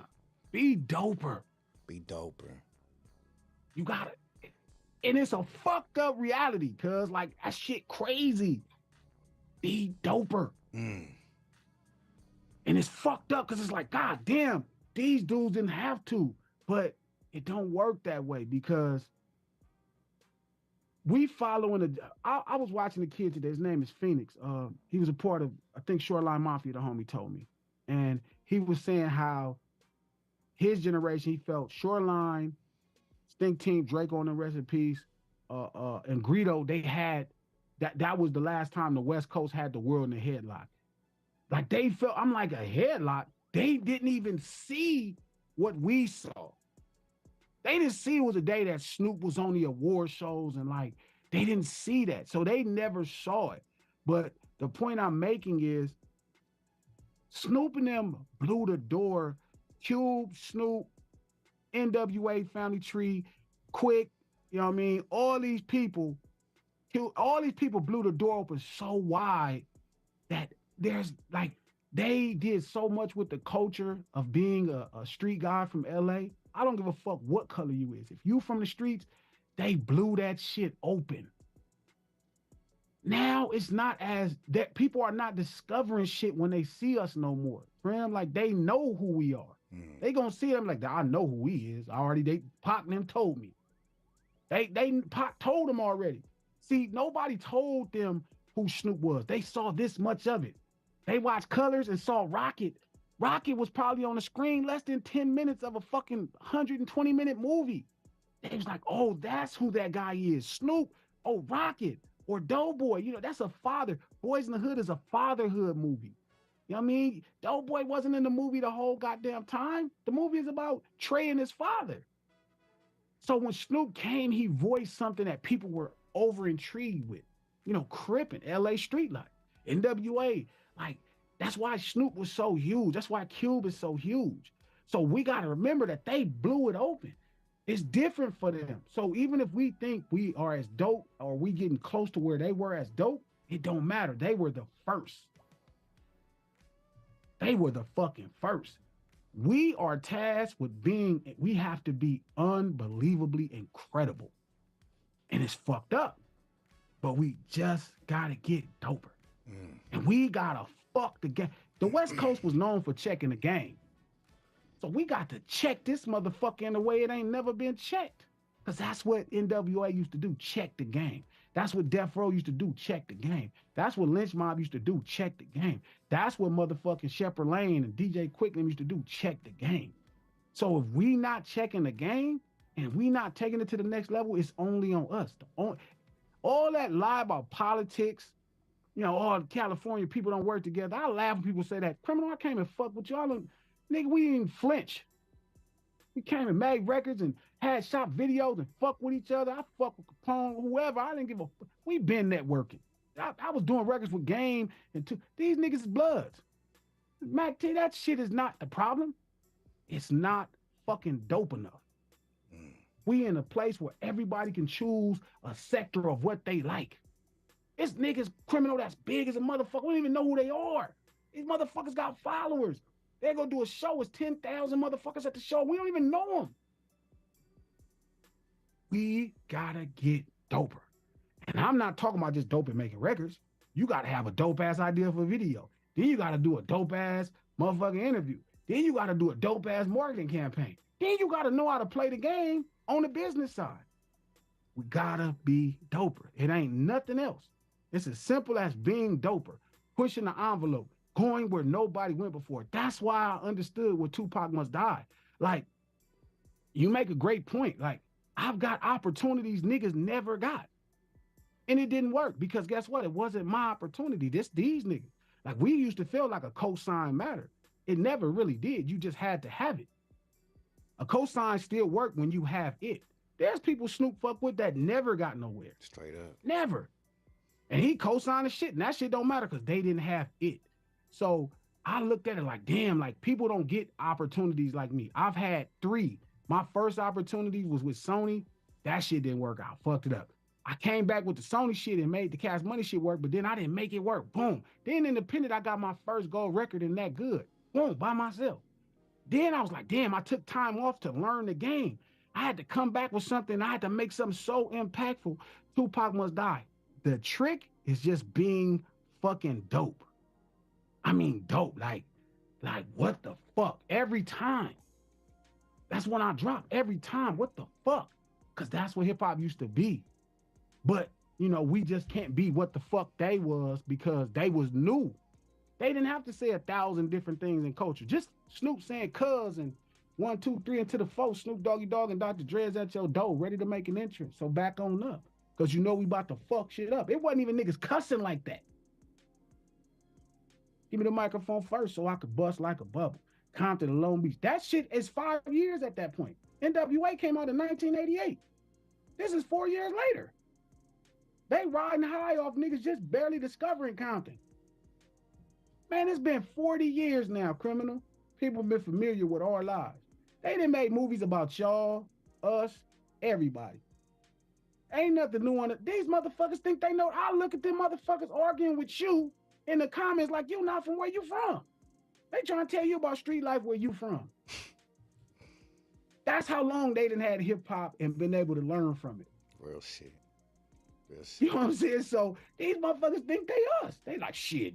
You'll be trying to tell them like, well, that's snitching. That's not snitching. My big homie, they'll be talking about their uncle who was a fucking pharmacist. This nigga never been in the street. But my big homie, they be calling a regular motherfucker big homie. Yeah. You be like, that's not a big homie. I was trying to explain to them, they be like, oh, you know, Nip's homie. I'm like, it's delicate. You know what I mean? So we have to be, Cube said this in an interview. He said, whatever come out will have to be ridiculously creative. And he's right. We gotta be doper. That's it. It ain't nothing else. Tupac Must Die happened because that shit was dope. That Good happened for me because it was dope. Certified happened for me because it was dope. It was like dope. It was like, what the fuck is this? Some things get you closer to dope. Dope ass producers who already the world celebrate as dope get you closer to dope. You know, having niggas who got dope ass hooks already that the world already saying is dope get you closer to dope. Having Hype Williams, who already is considered a dope director, you know, get you with a dope doing your video, get you closer to dope. But if you don't have that, you gotta figure out how to be dope. And you cannot come in and feel like because you independent, motherfuckers gonna give you any luxury. Nigga, we gotta compete with Adam Sandler. We can't come in this motherfucker looking at, you know, rapper B who got his little video, and we grown. So we can't even have the same thing to little kid. Little kid could go outside in front of a car, shoot this video. That shit go viral Girls start dancing to it. Them niggas got a gold record. We don't even have that. We gotta fuck the game up. And that's why I literally live to fuck it up. I told a dude today, a dude in the comments, he was like, well, you see, that's why you want Kid Cudi, because you know Kid Cudi can't fuck with it, but ASAP Rocky will rap you under the table. Man, Rocky can't fuck with, man, that's a fucking little boy. Rocky 30-something, man, I will destroy Rocky. ASAP, man, them niggas can't fuck with me on no mic. Nigga, I'm a for real. I'm for real. I'm really good at this shit at this point. You gonna have to go get some Lil Waynes and Jay-Z's and Scarfaces to fuck with me. That's better than me. You ain't finna, you know what I mean? Like, I just accepted the other day Kendrick is better than me. That's just the other day. This is my little homie, and I have to be like, damn, the little homie that top me. That don't mean it's gonna stay like that. I'm coming for that. He know that's my guy. We were top dog teaches competitiveness. Nigga, this how we rock. So I'm looking at what he did that's dope. I'm like, I'm finna top that. I'm finna come with some more dope shit too, because that's my boy. You gotta be fucking doper. The West is not popping. I watch all these blogs, more LA rap, blah, blah. Man, that shit ain't dope. Half of these niggas rapping over Detroit music. The other niggas just shooting $2 videos. What is dope about it? Nigga, we gotta be doper. We gotta fuck it up. We gotta get to it. You know what I'm saying? And that's all it come down to, cuz, is getting to it. Be doper.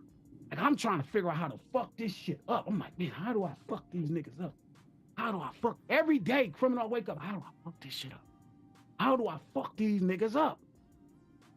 Because all it takes is one. Once you fuck them up once, everything else you do made sense. It's like, oh, I didn't even know this motherfucker crazy.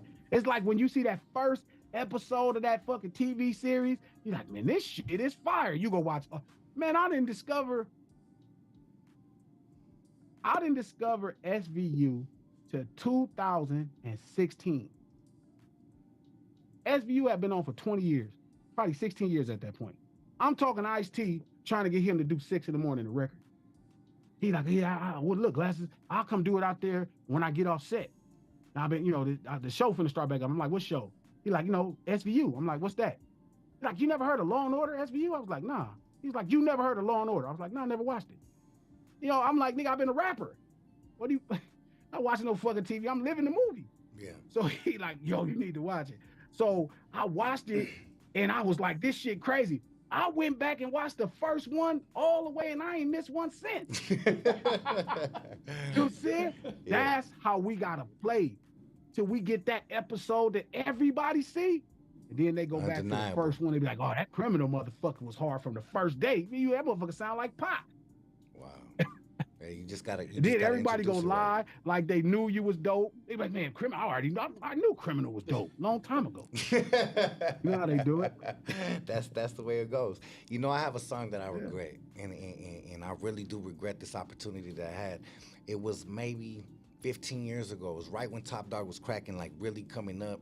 Before Kendrick was Kendrick. They were calling him K-Dot back then, right? K-Dot. K-Dot. I remember the email. I remember the still call him Dot to this day. Man, it was an invitation on a record, and for some reason, you guys needed an essay on it. I remember this like yesterday, and Capone called me and was like, hey, they want to fuck with you. Top Dog's going to send the record for you to jump on. And it was Nipsey on it.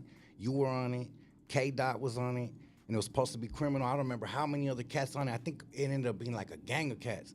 And I didn't do it because we were on the road. And real shit, Top Dog was moving fast at that time. It was like I'm coming out on a mixtape. Oh, yeah.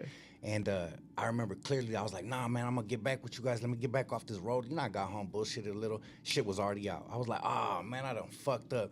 Now, these are all legendary cats. You like, and now that was a song I wish I could have got on, homie. You know what I mean? But it is what it is. That was an opportunity, though, you know? Sure. And it'll double back, even if it take more work from you, right? It'll take more work for you to get down. You got to stick around. That's the problem. Niggas don't stick around. You got to stick around. Bro, so many good things happen because I just didn't turn down records. I just didn't turn shit down. Like, if it's a nigga that's popping today and I didn't fuck with him, it's because I don't even fuck with him now, even though he's successful. Yeah. So, but I'm one of the earliest on K-Dot records, Schoolboy Q records. Me and Rock came in the gang together. Me and that, you know, me and Schoolboy Nip was on that gang. record me, too. Rock, and Nip. Yeah, me, Nip, and Rock all came in. Me, Nip, and Rock all came. Our first CDs dropped the same year, so that's like my class of guys. But since then, it's been Ty Dolla $ign. You know, somebody I thought was gonna be special. I didn't know I was gonna work with YG. And I was like, damn, I never got a record with him early. But I'm like, damn, he got it. But I got one with Ty. Mustard. I wish I would have fucking got to Mustard earlier. You know what I mean? So, you know, E40 is really good at grabbing shit as it's happening.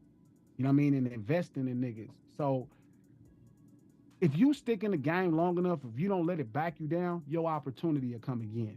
For sure. It just might take time, but your opportunity will come again. But the whole thing with rap in Southern California and California in general, it's just got to be better. It got to be doper. The videos got to be doper. I mean, we fucking, our backyard is Hollywood. How are we shooting the same videos that the people in Memphis is shooting? Yeah, real shit. Like, we got to really, Step you know what I mean? Because our influence is different than theirs. We could do shit that they can't do. Like, Hollywood is our backyard. LA is our backyard. We got to use it. You know what I mean? And we're not. You know what I mean? We're trying to play the same game that Detroit plays. Detroit don't got nothing. They only have Motown and fucking Ford. So they making some shit out of nothing. That's why that shit is fire. They don't have nothing. Nigga, we got Hollywood right here. We got record labels right here. We got marketing firms right here. And I had to remind myself of that. In 2019, when I became a professional rapper, one of the things that I got rid of, it's two things I got rid of for sure. It's a list of things. I wrote them down, but I don't have a list. But it's two things specifically. One, my street pride. The pride that we need to survive in the street. You don't need that in this. You got to be okay with some no's, yeses, and some bullshit. That shit won't work. You know, the street shit like that, we been beat a nigga up. You know what I mean? But not in hip hop. You can't do that. And two, we had to stop saying anti-Hollywood shit. Man, I ain't Hollywood. Yes, I am. I'm all of this shit. Cause I'm East LA, I'm Watts, I'm Compton, I'm Hollywood. Nigga, I'm Burbank, I'm Brentwood. Feel me? I'm Beverly Hills. I'm the mayor of all this shit. If it's crime happening, I'm the mayor there. If it's crime happening, cause I'm the mayor there. And we gotta embrace all this shit because we needed to power us to pull something out because the world's seen us. Snoop and them I was on the Breakfast Club, Snoop is the greatest hip hop artist ever. Niggas trying to argue. I'm like, bro, this nigga is really for real, like, known because he's a rapper. He could walk. This nigga's probably, like, it might be 3 people more famous than him. Jesus, Mickey Mouse, and Michael Jackson. That's it. Everybody else, it might be a close tie fourth with Snoop. I don't even know if there's another motherfucker that's, you know what I mean? This from rap and being a fucking LA street gang member. Straight up. Like, that's how far our culture is out there. This ain't normal nowhere else. There ain't none of these niggas putting on like that. They not. Kanye don't represent Chicago street life. So they saw us. Think about it, man. We part of Hollywood. Edward James almost told our stories. Ain't nobody told. We ain't seen no street movie on Detroit. We ain't seen no street movie on Memphis. What, the Pimp movie? We ain't seen no. The closest one we seen in Atlanta was ATL, and that shit was about a fucking skating ring. Yeah. Shit, I don't know. Yeah, you're right. You know what I'm saying? We don't see New York and LA. We part of Hollywood. They tell our stories, and they got multiple movies about growing up in Chicano lifestyles. Multiple, probably over 10. So it ain't nothing new. We ain't showing them nothing new.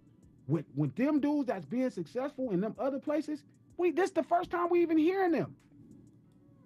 Like, Sexy Red is from St. Louis. Only other 3, it's 3 motherfuckers from St. Louis that we know. Nelly, Chingy, Jaquan. And rest in peace to my boy, I was on 24/7, Huey. But nigga, this is the 4th motherfucker, 5th motherfucker from fucking St. Louis. You know how many motherfuckers from Southern California, from LA? Real shit. Man, it's been 1,000 motherfuckers that's been just as big as, let's say if Chingy's number 2, we got 10, 20 of them motherfuckers. Sexy Red is the 4th or 5th motherfucker from St. Louis. That's a huge act. That's why we so enamored. Ain't no movies about no motherfucking St. Louis. Straight up. What movie? Ain't no movie about Memphis. We see Lil Glorilla, we like, damn, that shit funny, her voice deep. That's about the 7th motherfucker we seen. Man, it's 1,000 of us in a barrel. Not even just in no fucking rap game. They fall in love with stories of real cartel members that they think is about a movie. It's real motherfucking cartel members, dog. They know who the fuck all the fucking real gang members. They know who Tookie is. That's a regular nigga from a gang.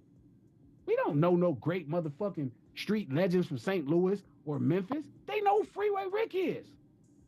We don't. Who is the greatest St. Louis drug dealer that you know? Straight You up. don't know none. Who Memphis? That's crazy. You know what I'm saying? We don't know that shit. We are discovering their culture through them. Our culture is on display. It's been on display for 40 fucking years, man. Colors came out in 85, 86. LA street life. They had Bloods, Crips, and essays in the movie. 40 fucking years now. That's how long it's been on display. We not showing them nothing new. So if we ain't gonna get doper, it don't matter. We gotta get doper.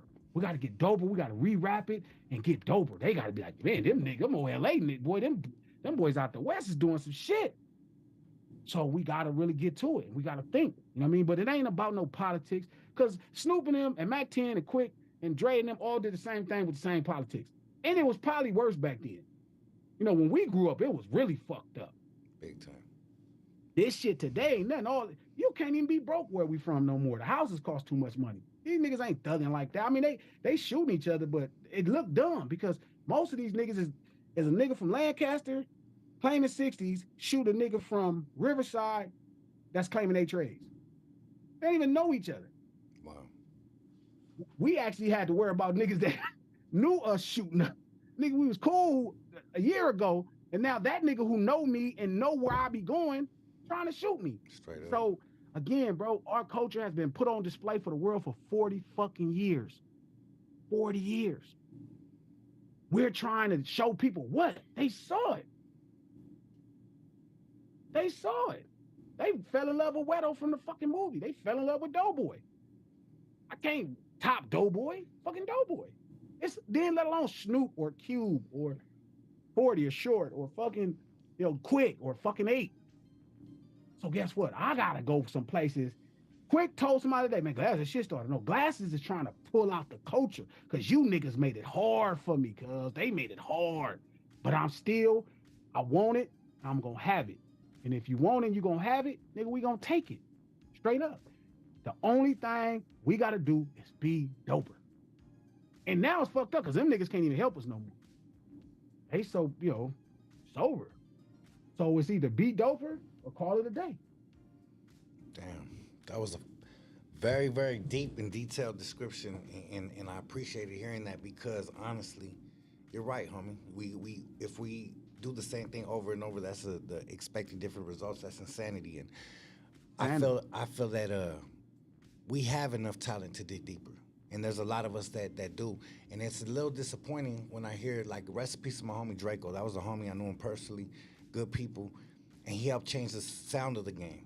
But I feel like after him, there was so many Dracos so fast, so many sound-alikes, right?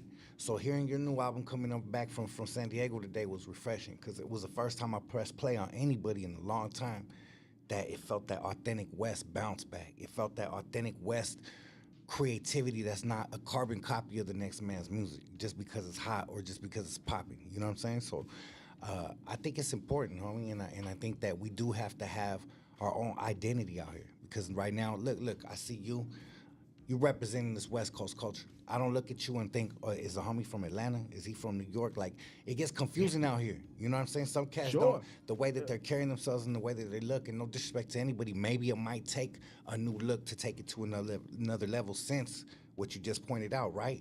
But we're so comfortable in our regular attire, right? We aren't gonna just throw on some new shit just because it's hot or we want to try to change the game. We gotta keep it authentic too. So it's a fine line for people like us. And we gotta be dope with that on.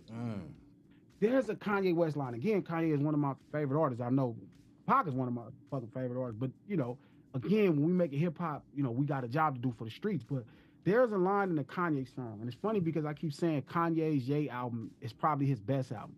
Not his greatest album, but his best album. Because to me, it was the first time he felt like he was confident in himself. It wasn't about him insecure or his pain. It was about him overcoming things that he was struggling with. And there's a line, it's a song called Ghost Town, and he's saying, way ahead but far behind. I'm 1, 2, 3, 4, 5. To me, that's what the West needs to do. You need to get back to 1, 2, 3, 4, 5, the basics. Draco is an anomaly because his success came from him representing a culture of flocking. Mm-hmm. So he could dictate to people what that was, what that sounded like. If you're a flocker, you know what I mean? Like Draco told you outside of YG, Draco introduced you to that. So the sonics of it, right, is whatever he says the culture of that is. And that's why it worked the way it worked for him. But if you're not talking about what he's talking about, and not to mention, most of these people aren't as good. You know what I mean? It's going to take a long time before we see somebody playing like Steph Curry and actually going to be able to play better than Steph Curry. It's going to take a long time. So I agree with you. I think we got to get back to the basics, and that's what a lot of this shit is really about. You know, this Ben Davis and all this and all of this. I used to tell Annie Means, I'm like, bro, we have to get back to the basics. I've been saying this for 10 years. You know, we got to get back to the basics. We got to get back to the stripped down basics of it all, because it's a generation that don't know that's LA, but got an idea. And then there's people who need to know it's LA for them to even give it a chance. And if you don't take advantage of the things that people want to invite in just from the start, you're just making your job harder. You know, it's like having a restaurant and a fast food chain and not offering burgers and fries or fried chicken. If you have something else, you asking for people to go through a lot to decide if they want to spend with you as a fast food. I mean, so I think we have to take it back to the basics. 1, 2, 3, 4, 5. I've been thinking about it as an MC, saying my name more in raps, making sure niggas know that this the West, making sure that niggas know this is Crip. You know what I mean? Taking it back to the basics completely, not only as a business or as a brand, right, of Los Angeles and everything else, but as an MC. That's what Cancel These Nuts was my first start at, taking it back to the basics. Let me take it back to the fucking basics, guys. Let me take it back to when you just knew what you just knew what these LA streets was on. You knew they didn't give a fuck. You know, they was making fun of MC Hammer, and MC Hammer is as street as all of us. They was like, oh, we still making fun. Mallet, you know what I mean? They was clowning. And that's what we got to get back to. 1, 2, 3, 4, 5. And we got to stay right here until it hit them. You know what I mean? And it means we probably got to get crazier with video. Maybe I got to go get fucking F. Gary Gray to direct the video. I don't fucking know, but we got to be doper. We got to come for it. And it don't mean you can't reinvent culture, because we ain't going to have culture left. Culture comes from poor people. You know what I mean? Like, ain't no more poor people in LA. You know what I mean? That's just broke people. You can't be poor and live in a house that costs $400,000. We used to hang out and thug because the property was so cheap. You know, your mom might have paid $400 in rent, $300. That shit over with. Rent $2,900 in a studio. You can't be out there gangbanging, nigga. You gotta go get a job. You got to contribute on the motherfucking rent. So we're not gonna be able to evolve the culture. It's just not gonna happen anymore. It's over. You know what I mean? Shit, this motherfucker's coming over this motherfucker right now, 4, 5 families, and they buying $3,000 rents. They not playing. Motherfuckers is coming for this California dream. So the culture every day is dying. You know what I mean? It's not going, there's no chance to evolve it because we don't got enough poverty to force the oppression. I mean, we don't have enough poverty and oppression to force the evolution. That's why people just moving out. Motherfuckers, the culture is moving. Motherfuckers going to Texas, Georgia, Vegas. You know what I'm saying? That's where the culture going. But right now, LA getting, you know, whitewashed every day. So it's like, we got to take it back to the basics to get the last bit of juice out the orange. Because eventually, the orange just going to run out of juice. They running us out of here. They running our people out of here. Man, like, it's over. Damn. I'm from Watts. I'm from Watts, bro. This supposed to be the worst place for black people, cheapest place. You know, projects and shit. Houses across the street from projects, $470,000. Damn. With the interest rate, that's $3,100 a month. Who the fuck could thug with that bill? Straight up. Ain't nobody pushing no baskets the way like how we grew up when niggas was pushing baskets. You could sell them, you know, that person, you could depend on them for $300 a month, like half of the check every month. That ain't happening no more. These niggas is out here, they running in designer stores stealing pants, man. Them niggas is stealing pants and cologne. That was crazy. And Hennessy. Yeah, I saw that. feel me? We used to sell drugs, nigga. We used to sell big dope. Nigga, I'd make, as a 18, 19-year-old teen, nigga, I'd make $1,800 a week, 12, 15, 17, 19, 2,000 a week working on the curb. These niggas are still in pants, criminal. Look on TV. That's how bad it is. Damn. Them niggas still in pants to pay the rent. They not still in pants to buy no fucking Chevy. We was selling dope to buy Chevys because our mom paid the rent, or we paid it for them, that $300. These niggas still in pants. They risking their life still in pants. Shirts. What the fuck still shirts? Damn. That ain't hustling. That's a different type of desperation. So the culture every day is fading. We got to take it back to the basics, and we got to get doper. Got to get doper with the basics. We got to really carve it out. Really make it to be, it might be other things that need to be added, but we got to carve it out. We got to just put on. Straight up. Wow. Well, you know, they say that this shit's getting lawless out here too, so the fact that LA is starting to turn into like Gotham City out there isn't making situations better. Motherfuckers getting robbed outside restaurants. I mean, they turning up all the way to the point where the desperation is getting too evident. It's no longer just on the side of poverty. It's everywhere. You could be in Beverly Hills and get fucking knocked. You know what I'm saying? So, you know what? I'm actually proud of them. Mm-hmm. Don't rob my broke ass. I might got $100,000. What you gonna do with that? Yeah. You finna get your head blew off for $100,000. Man, go take this nigga. Why this?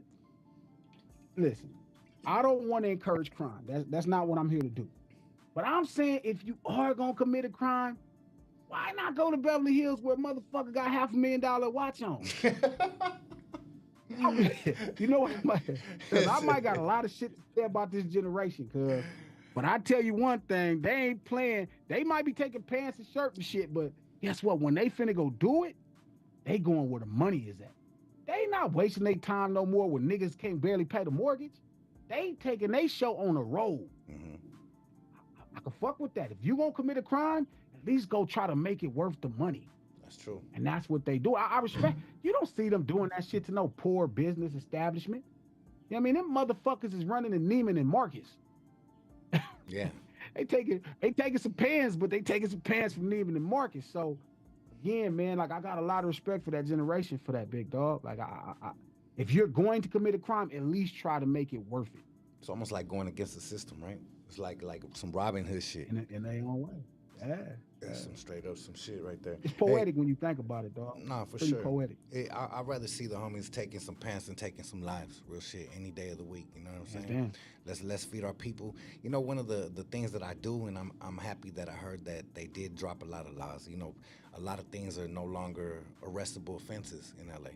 And one of the ones that makes me happy, as much as I don't condone violence, is you could slap the shit out of somebody now and not go to jail for it. And I think that shit's dope, homie. A lot of motherfuckers need to get chin checked and slapped out here, homie. Yeah, call Karen. Call her, Karen. Call Karen. If they come, see if they go. You know what? That should be called the Karen law. Right. You could slap a motherfucker and get away with it. That's the Karen law. Yeah. We was shooting a video on Hollywood the other day, cuz. We was shooting it on Hollywood. Why they walked through? Do you guys have a permit? Oh, here we go. And we told her some jazz. And I was thinking I should have slapped the shit out that lady. Yeah, you asked like you own this property, lady. Yeah. And they would have called the cops, and the cops would have said, "Oh, that's great. Did he slap you on the left or the right side of the cheek, man? Because we can't do nothing about it no more." Sir, she was minding my business, sir. She should have been minding her own fucking business. Yeah, that's a law that I think that could help out a lot of people out here. You know what I mean? Motherfucker pull up on someone that owes them rent. They ain't been wanting to rent. Well, pop! Give them a couple slaps to the face. Maybe they might get it instead of having to go through the old traditional court system and paperwork. You know what I'm saying? Or you might have to chalk it up and know it's a loss. Straight up. Because you can't whoop their ass. Either way, right? Might be some jobs for the homies, some professional slappers. Right. That's the new job title for the homie that just got out on parole, right? Straight up. $1,000, nigga, a week. Slap the shit out of somebody, right? Slapper. Yeah. Professional slapper. I know. Hey, what is the future looking like for Glasses? What do you got coming in the next 5 to 10 years, investing in your time? What do you see yourself? How much longer do you see yourself putting in this dopeness in the game, or is there no time limit on it? We gonna Snoop Dogg this motherfucker out. Man, listen. I'm just gonna tell stories in more ways than just rap at this point. Hell yeah. You know what I mean? I'm gonna make sure I keep our culture alive. I'm gonna make sure I keep our struggle alive. I'm gonna make sure people know where we came from. And I'm gonna keep explaining it to them so they don't, regard us as animals like they want to. You know what I mean? And rap as long as long as I'm dope, long as I hear the mic and I hear the song back, and I'm like, okay, that's pretty good. You know what I mean? I'm okay with rapping. But there's so many other ways. Comic books. I'm working on a comic book. I'm working on a film. You know what I mean? I'm working on a TV series. I'm working on a play, with my homegirl now. You know what I'm saying? Like, I just want to tell the stories. Like, I'm a storyteller, and I'm just going to be excellent at it. You know what I mean? And that's the only goal. So I don't know when I'm going to stop. I might be 90 still telling stories, man. I don't know how. I might be at a campfire. Make me my little campfire tape. That's dope. I don't know. So I just know that I know what I got to do, and I know I got to get doper at doing it. Hell yeah. At the end of the day, the only person that you're in competition with is yourself. When you reach this level, it's competition with yourself so you could top the accolades that you've already made. Because like you said, you went gold with records on your own. So at the end of the day, you're topping yourself. You're not worried about the next man or if the grass is greener on the other side. And I respect that. Building the only person I'm in, it's 3 people I'm in competition with. Yeah. Martin Luther King, Malcolm X, and Jesus. That's beautiful. I'm losing, obviously. You know what I mean? But if I'm looking at somebody in a race, that would be the person I'm staring at and trying to be a better version of myself. That's dope. That's it. And nobody else even worth competing with. I look at niggas that got money and shit, I be like, man, them niggas is taking dick.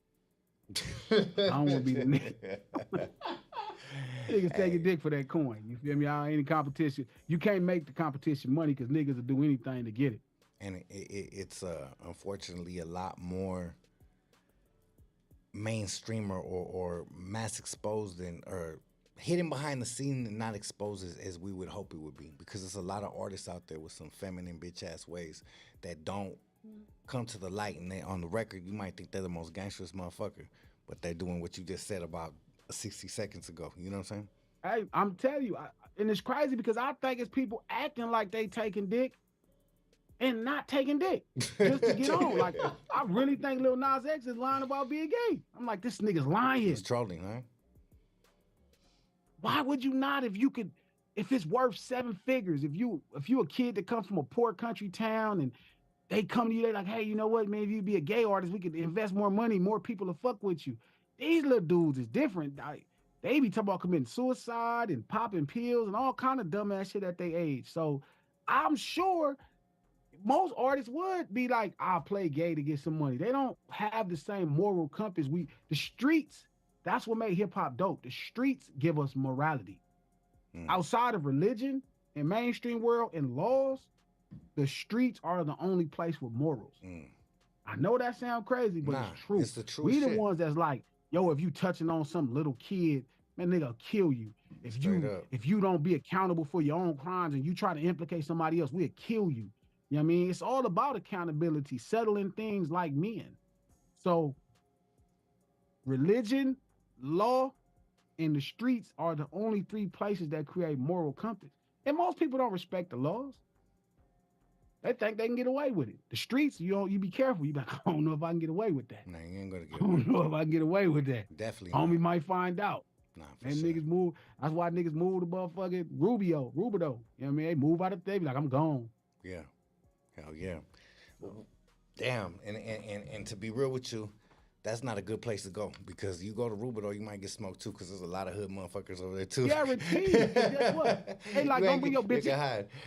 You're going to get got by the West Siders out there. See, what's cool is when I was younger, you go to Rubido, it might be like 40 people. Now you go out there, niggas grew up in the streets like, hold up, yo, bring your bitch ass out here, you think you be out to knock your ass down. Quick too. Snitch ass. Yeah, real quick. Fast. Real quick. So I want to ask, what was the most important game that you got being around the artists and the groups and the experiences you had? What did you leave with? Who did you become after leaving those situations? What did it better your situation or life in? I'm gonna give you something really dope, right, man? I don't think I've ever said this. With Game let me know how important branding was. Like, he understood branding completely different then. He understood what Dayton's meant. He understood what Dickie's meant. He understood what all that meant. To us, that was just what we did every day. We didn't even look at it like nothing outside of a uniform. He understood it was a uniform that was worth millions. So Game is a huge reason as far as big artists go. He would be the reason that I have such a grasp on branding. Lil Wayne, Birdman, Slim, that's work ethic. Coming here, I can't come to the studio because I just finished testing. I haven't tested negative for COVID, but don't not do the interview. Set it up, figure it out. Go drive to your studio. You can't give COVID to nobody there, so go sit down and go get the work done. Go rap. Don't put it off tomorrow. Go rap today. Rap every day. That's Lil Wayne. That's Birdman. That's Slim.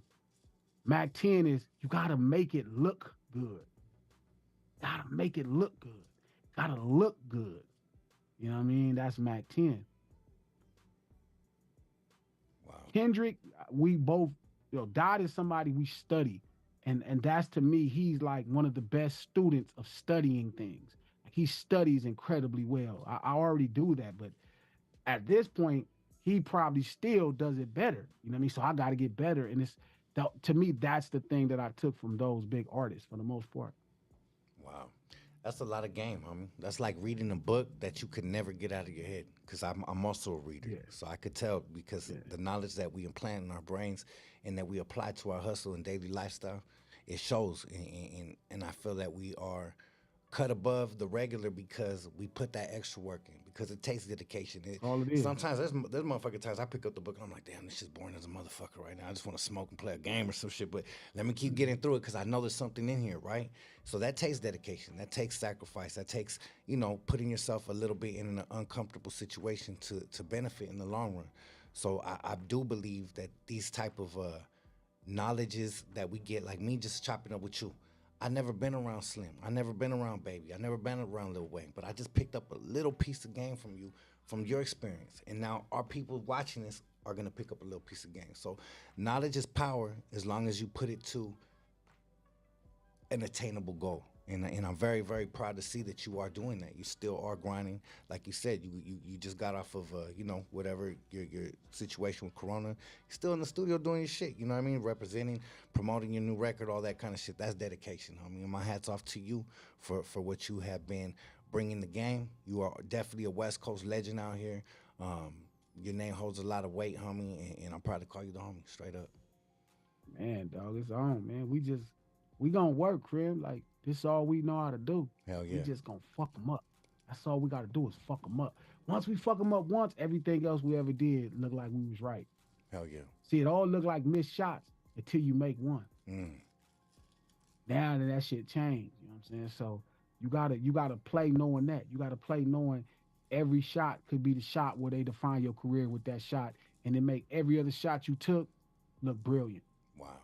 That's a great way to look at So it. it's just that important, dog. I learned that. Dre said it in his speech. Everything's important. Everything's important.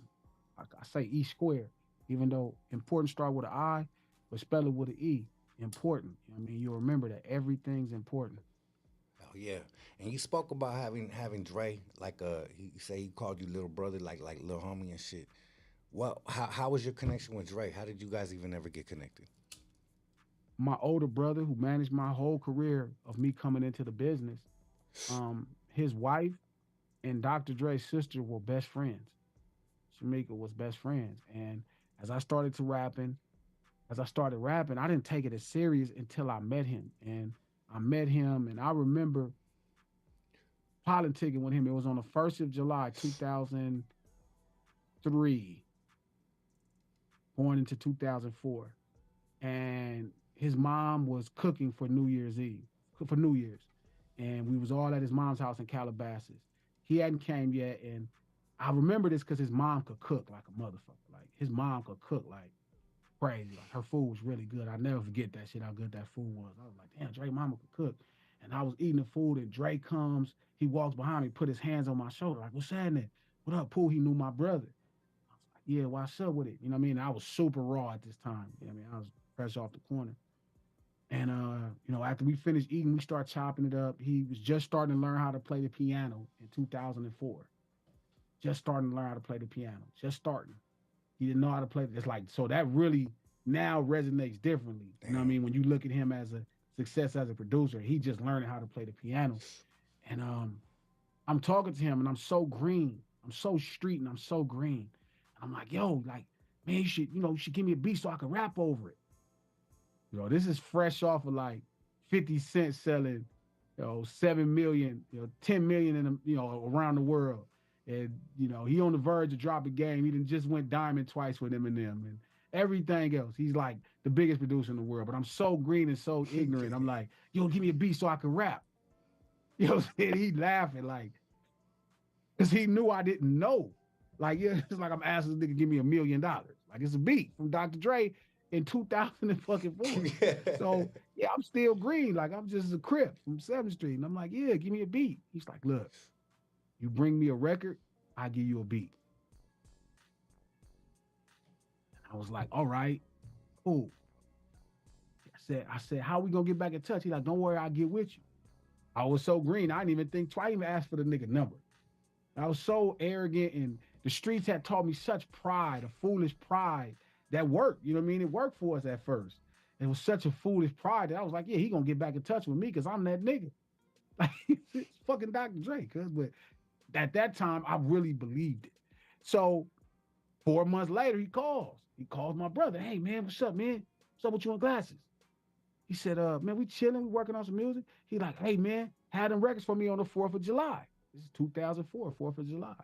He had this Malibu house that he had rented. And he owns it now. He made sure he told me he owned it now. So let me tell the story based on it. Now he owns it. He rented it then, but he owns it now. Obviously, this motherfucker's filthy rich. So he's like, yeah, he's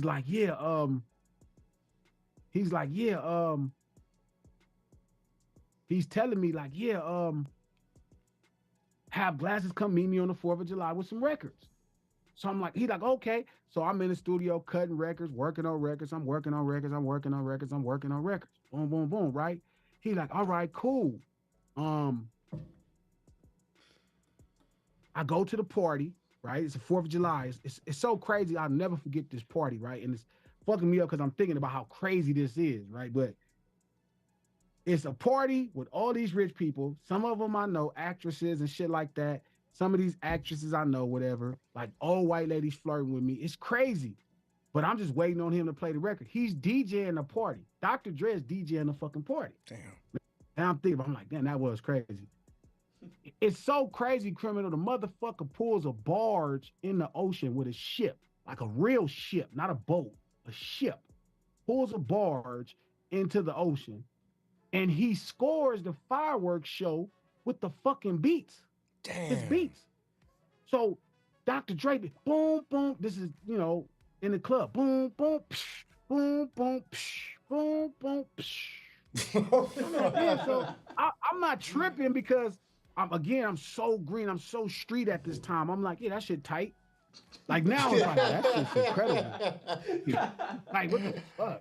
But I didn't trip, right? Yeah. So he like, we get to the end of the party and I'm ready to go because this is old rich white lady flirting with me, but I'm such a Crip, man. I'm like, this lady better get the fuck away from me. Like, I should have fucked this old lady, right? But I'm not thinking like that. So he like, look, G, he been drinking. So he like, look, I'm finna get on. Like he said, look, 2 options. He telling me and Pooh, he said, I could play the music now, but I'm gonna play it in front of everybody, or I could get your CD and call you and let you know what I think. Who was about to say, take it and play it? I said, play the shit now. This is how green I am. I'm so green. I'm like, yeah, so play it now. So he starts to play the records. He put them in. He playing the songs. First song you hear about 5 seconds. That's not it. I'm like, damn. Second song he picked about 7 seconds. That's not it. Third song. I'm like, how the fuck do we know if the song is the song? Like, he not even listening to it, but this is my first introduction into records without knowing what it is. He gets to the third song. That's not it. About 10 seconds. Fourth song, he start playing boom, boom, boom, boom, which ended up being all wrong. He played about 15 seconds, 20 seconds. It's like, this cool. I like it. Said, but this ain't it. I'm like, damn. 5th song, 5 seconds, that's not it. 6th song, it's not it. It's only 8 songs on the CD. I'm like, damn, I gotta go make 8 more songs for this nigga. Like, this is all ignorant and green. I'm like, yeah, whatever. Like, you know, and when you from the streets, you like, man, I'm gonna get to it. He get to the 7th song, and it's a song on White Lightning, my very first CD called Dinero. It was produced by St. Denson. St. Denson did Get High for Styles, called Good Times. I get high, I get high, I get high. I remember paying $5,000 for that beat, street money. Because, you know, at that time, there wasn't no YouTube to get no beats from. Yeah. And he played it. You know what I mean? Fuck you think I'm grinding for money? Get you some money. And he was listening. He was bobbing it. And the party started bobbing their heads. Money. He heard me rapping. He listened. Just kept it on. He was like, this is it. This is it. Wow. This is that shit. And he grabbed me and he hugged me. He's like, nigga, this is that shit. And I was like, yeah, nigga. You know what I mean? I don't know what you're doing with your life, but this is what you should be doing with your life. Wow. That's how it all started, for real. That's deep. That's when they got like, oh, maybe I could do this. I never got the beat from him. Make sure you clip this part of the interview so I can send it. He brought me to the studio a couple times, a lot of times to write and do dope shit. He brought me to the studio to cuss me out about Tupac Must Die, but he never paid in on that beat that he owed me. So I'll make sure I send him this part so he pay in on that beat. But that nigga just changed my life. And it's funny because I don't think he really remembers it like, you know, I don't think he probably didn't. I was another nigga, you know what I mean? Like that Dre met, but like, it changed my life. And I knew at that point, I didn't need to sell Sherm no more. Wow. Got something I could do. Got it.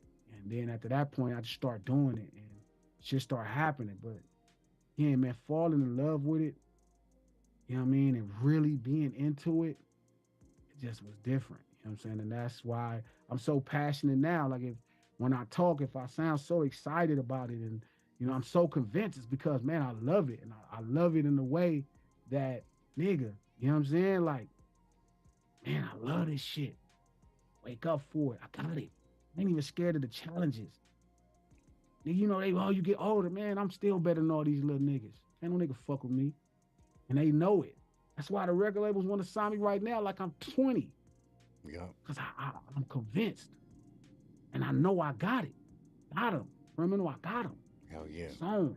Hell yeah. That's dope as hell. I'm intrigued to hear the type of conversation. You don't have to get your personal shit out there, but he was really tripping off the Tupac record, huh? He was tripping because that takes me back because not that he had any beef with him, but you know, everybody knows it was documented at the end. Pac was mad at him and kind of dissing him, right?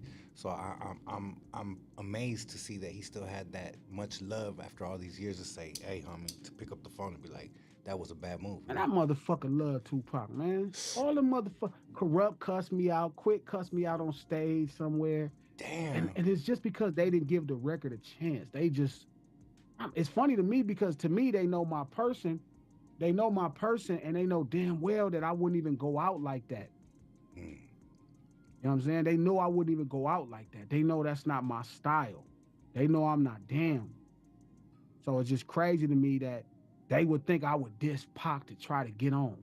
That hurt my feelings a little bit, but then it made me realize they didn't really know me as well as I thought they did. And I think at that point, they all really start to understand who I was after they talked to me more personable that day, to where they seen how I dealt with the conflict of them being upset with me, and I didn't take it like, oh, I'm a diss y'all or this, that, and the third, or I gotta argue with y'all. I was like, nah, my nigga, I could defend my position because I'm so educated and so in love with hip hop that even somebody, if you think I'm slighting one of his greatest, you know, his greatest pioneers or one of the greatest people that ever did it, I can explain to you why he would appreciate it. That's how much I love this shit. And I think even that day, Dre left with a different appreciation for what I am. I think Quick understood more. And I think Corrupt for sure, like, I respect it. And then they went back and looked at me. It was like, oh, okay, I see what you're saying. You're right. You know what I mean? It was like, I'm not dissing this nigga. It's fucking Tupac. That's just crazy. I wouldn't even diss Ice Cube when Ice Cube was dissing me. Damn. Ice Cube was Because I dissing grew up to his music. with the new West shit, Yeah, right? you got songs talking shit about the water boy. Yeah. All kind of shit. But that and was directly I'm at like, you? nigga, I wouldn't. Yeah, nigga, I would never diss Ice Cube. Nigga, I grew up to your records. Nigga, I don't know. I'd rather fight you before I diss you. Like, how I'm a diss Ice Cube? That's just crazy to me. Damn. You know what I mean? I'm Like, gonna play that record on the way home. That intrigued the shit out of me Yeah, right now. I want to hear that shit. dog. Hey, that's like an monumental, huh? That's what I was gonna say. You got Yeah, it was Cube like an edition, honor. It was homie? like, the fuck? I was like, what the fuck? Like, it's called Drink the Kool-Aid. And he was this. It was like, what the fuck is going? Is this really happening? You know what I mean? The niggas like, well, you know, what you gonna say? I'm like, it's Ice Cube. I'm not gonna say shit. Fuck, I look like rapping with Ice Cube. Like, nigga, this is probably half of the style I rap in. I'm gonna try to top Cuz at his style. Wow. Imagine trying to outshoot Steph. You out there shooting threes with Steph. Like, Dr. Frankenstein, I'm not gonna argue with Ice Cube. Dr. Even when Frankenstein. we talked about it, we was in a radio room and we was talking about it and shit. He was like, yeah, you know, I thought you was dissing me. I laughed. I was like, what the fuck I look like dissing Ice Cube? Damn. That's What'd he crazy. say to that? What'd he say to that? He couldn't do nothing but just smile. Like I don't know what you got it from, but whatever. Cause like, I'm not dissing MC8. I'm not dissing Ice Cube. I'm not dissing DJ Quick. I'm not dissing Eric Wright. I'm not dissing Dr. Dre. Nigga, I listen to you niggas' music. I've been buying your albums forever. Yeah. The best they could get out of me is fuck you. They couldn't get no bars out of me. You feel me? It's like, nigga, y'all music half-ass raised me, like sonically. Yeah, straight up. Fuck, I love it. That's like dissing my father to some degree. You know what I'm saying? Like these niggas are like my artistic uncles and fathers and shit. I'm gonna diss them. Like, nigga, I'll never disrespect my elders. Wow. At best, you can get a fuck you. I'll talk to you niggas tomorrow. You know, a lot of this new generation needs to hear. I'm gonna clip that and put that up because a lot of the new generation is so quick to disrespect and think to get on. All they got to do is mention a man that's been putting in work's name, and that's been happening for a lot of years. So I commend you to not taking that opportunity because that's definitely, I would say 9 out of 10 MCs out here on the West Coast definitely would have jumped all over that. Like, oh, Cube's dissing me, I'm gonna go at his ass. You know, that's a level of respect on a whole nother level and gentleman and classy of yourself to do that. Fucking Ice Cube, man. I've been spending money with this motherfucker. I'll literally be a dope fiend to this. He's a dope dealer and I'm a dope fiend. That's how long I've been buying dope shit from this motherfucker. Hell yeah. I'm not finna argue with Ice Cube on no motherfucking records. I'm not even gonna argue with Cuz in person. We see each other. I'm Kibo trying to make us talk. I'm not even trying to talk. I'm like, bro, what the fuck? How can I fucking have a beef with fucking Ice Cube? Wow. Fucking Ice Cube. Like, what are we talking about? Hell This yeah. shit dumb. You know what I mean? So, but I got it, you know, and I understand what the movement was about. So you gotta take the good with the bad when it comes with the movements. You know what I mean? The New West was a dope movement, but it came with good and bad. And that's, you gotta absorb it all. So I rode it like a champion. It's like being a 7th Street nigga and then my homeboy did something. Now niggas want to do something to me because you just deal with it. Straight up. It's part of the game. It's part of what we sign up for. Well, shit, man. The new record is out. It's a celebration. The shit's banging. Cancel these nuts. Cancel these nuts. And the shit is streaming. The shit is banging. I love the records. I love the rollout. I love the album cover's hard as hell. You really went in on this one. I encourage all my people to go out there and stream it right now. Follow the homie G Malone, Glasses Malone. Do you feel like... Go ahead. Or you could buy the vinyl. Or go to thecripstore.com and buy the autograph CD, cassette, vinyl. Thecripstore.com. You know what I mean? And come spend money with me. I'll make sure I mail it to you from thecripstore.com. Feel me? And you know what I mean? However, like, just enjoy the music. And if you want to buy, you can buy it from me. You know what I'm saying? Fuck it. Hell yeah. Shout out to DJ Radio Raymond T over in San Diego. He works in one of the stations, and I was just chopping it with him last week. And he's like, man, I just got G Malone's vinyl coming. And I was like, yeah. He was trying to explain to me how I should put out a record through this type of service. And he's like, yeah, you know, Glass is already ahead of the game with this shit. I'm like, Glass is usually ahead of the game on a lot of shit. I mean, that don't surprise me. That's just what it is, you know what I mean? You know what, honestly, I pay attention to them little boys, man. Them little boys be doing some next level shit a lot of times with their business and marketing. Yeah. They may don't have the greatest, to me, they need a lot of work with some records, but when it comes to business and marketing, them little boys got it. They got it. I mean, and I watch a lot of shit they doing. I might don't pay attention to the music because I think the music is just, they don't care enough. But marketing and their business, I mean, these little niggas is savages. These little niggas brilliant. Them little niggas 20, 24, 25, 26, 27, they be on it. They know how to market themselves. They know how to keep themselves relevant. And they know how to do that business and get to that coin. Oh, So I watch a lot of shit they do. So shout out to that generation, to this new generation, on really stepping up their business, and that's where I keep on the next level with the business. Hell yeah. Well, we appreciate you, homie. Everything that you contributed to the West Coast. I've been banging your music for years, even before we start chopping it up. It's a different sound. It's something that's celebrated, and I'm thankful that you brought it to the game. I'm thankful that you are still bringing some dope concepts to the game. The game needs it. The West Coast definitely needs it. And the frequencies you're putting out there are dope as fuck, homie. So salute to you. I'm proud of you, homie. Keep on killing the game. And you know we're gonna get one in very soon, homie. So we gotta get it back in. We overdue, baby. We gotta make it a movie though. Hell yeah. We gotta go all the way there now. Yeah. We gotta fuck them. I got some shit. I'm gonna get on you. I ain't gonna let you slip up. I ain't gonna let you slip away this time. We're gonna do some shit that they gonna be like, look at the shit these motherfuckers did. Hell yeah. And I'll be proud to. Go do one of them. Let's run it, homie. Sir, You my already God. know. Let's love, baby. That's what it's all about, homie. One thing before we go, I want to ask you, and I want to put you in the hot seat because I have to do it to all my people, and it just is what it is. So forgive me, but it's 2023, and we gotta lighten it up. We got Glasses Malone in the building, Mr. Criminal Game Show 2023. And we got a couple questions we want to ask the homie before he gets up out of here, just to lighten it up. Let's go. Let's go. Nike Cortez or Chuck Taylors? Come on, which one would you rather rock with? Chuck. Ben Davis or Dickies? Low key, Ben Davis. Ben Davis or Frisco Benz? I think that's more of an essay thing. Davis. He said, I ain't not messing with no Frisco Benz. All right, let's say a Regal or an Impala. Man, I'm a G-body generation, so I'm gonna go Regal. You're the first person that went with a G-body over Impala, homie. That's some gangster shit. That's our generation. Straight up. We G-body kids, you know what I mean? Our older homies was in the Impala. We got them now, but our older homies, that was they thing. Real we talk. was Cutlasses, Regals, and El Camino. Straight up. And all that. And Malibu. I was never really in no Impalas. I was always in the backseat of a Regal, a Monte Carlo, or a Cutlass, straight up. You know, mostly Cutlasses. And if we gonna get crazy, let's just go GNX. Yeah, oh shit. The best Regal of all Regals. Yeah. Buick GNX. Man, I was trying to get one of them. I got a nice pristine Grand National in the back of the compound right here, though, so I'm happy with that one. Shit. Nice. Yeah, hell yeah. I almost killed myself like 3 times in that motherfucker. I'd be very careful when I drive it now. Shit. You will fuck yourself up in one of them. Quick. Almost went over a damn bridge one time just trying to do a donut. Fuck, shit's out of control. Yeah, you now, will go bad. I'm going to ask you, Super Nintendo or Sega Genesis? Which one you rocking with? Super Nintendo. Okay, what was Only your favorite got game? Mario Kart. Mario Kart was your one, Mario huh? Kart. Mario Kart, yeah. Can we still see G Malone playing some Mario Kart, homie? You want to pick up a stick? You trying to get some on the Switch?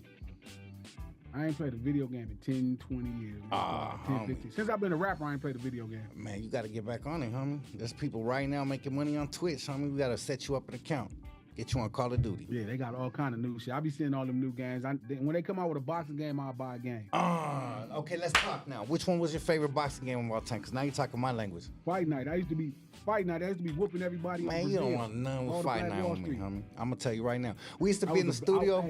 Hey, everybody used to pull up to my studio. I'm talking Lil Easy, Flip, everybody. The homie Lil Cuete, and we had some battles, homie. There's some motherfucker. I would have to say the hardest fool I've ever seen on the sticks, and you could tell that motherfucker was playing his whole life when he was youngster, was Lil Easy E, man. That motherfucker was knocking everybody out with his eyes closed. You ever play him? No, Lil E didn't. What was crazy, Lil E didn't really play on Brazil. But I used to beat the shit out. I was the champion, the Black Wall Street champion on Fight Night. Man, I'll tell you right now, we're going to have to pick up the sticks. I'll put a couple C notes up for that one because that'll be legendary on camera. Hell yeah.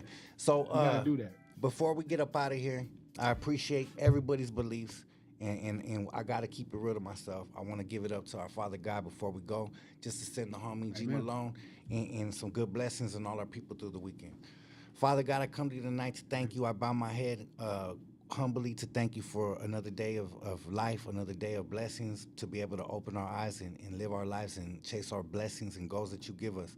Thank you for our brother G Malone pulling up and giving us his testimony, his experience in this rap game, and his enlightenment on how to become a better man out here, because there's a lot of people out here going out the wrong way. We ask every single person to be blessed that subscribe and tap in and watch this. We ask everybody's journey be safe this week, and God bless everybody. Amen. Man, It's all man, I good, like homie. I'm gonna go home and like I'm gonna that. bang that record right now. That's how it is. It is what it is. Cancel these nuts, and they try to cancel me, my boy, because I dropped a song called I Torta, know. but they can't cancel me, homie. I love that song. You fuck with it? No, why could and why we love yeah. Yeah, it's crazy, right? But you gotta investigate. And you gotta go through it. Mm-hmm. You gotta kind of figure out where it's at and find it. And sometimes you might reach for it and shit might fall down. Yeah. But you gotta keep reaching. That's the only way to be dope. Hell yeah. Like how you said they tried to cancel you for a torta. Like imagine Tupac must die. That shit was crazy. So you gotta reach for it because that's where it's at. It's up there. You know what I mean? So you gotta reach for it, places that we haven't reached at in the culture. You know what I mean? Hell yeah. So shit, in the spirit of my brother G Malone, for everybody that try to cancel me for the Torta song, cancel these nuts, bitch. Cancel. Stream that shit worldwide. Yeah. Mr. Criminal, G Malone, we up out of here, Wes. God, yeah.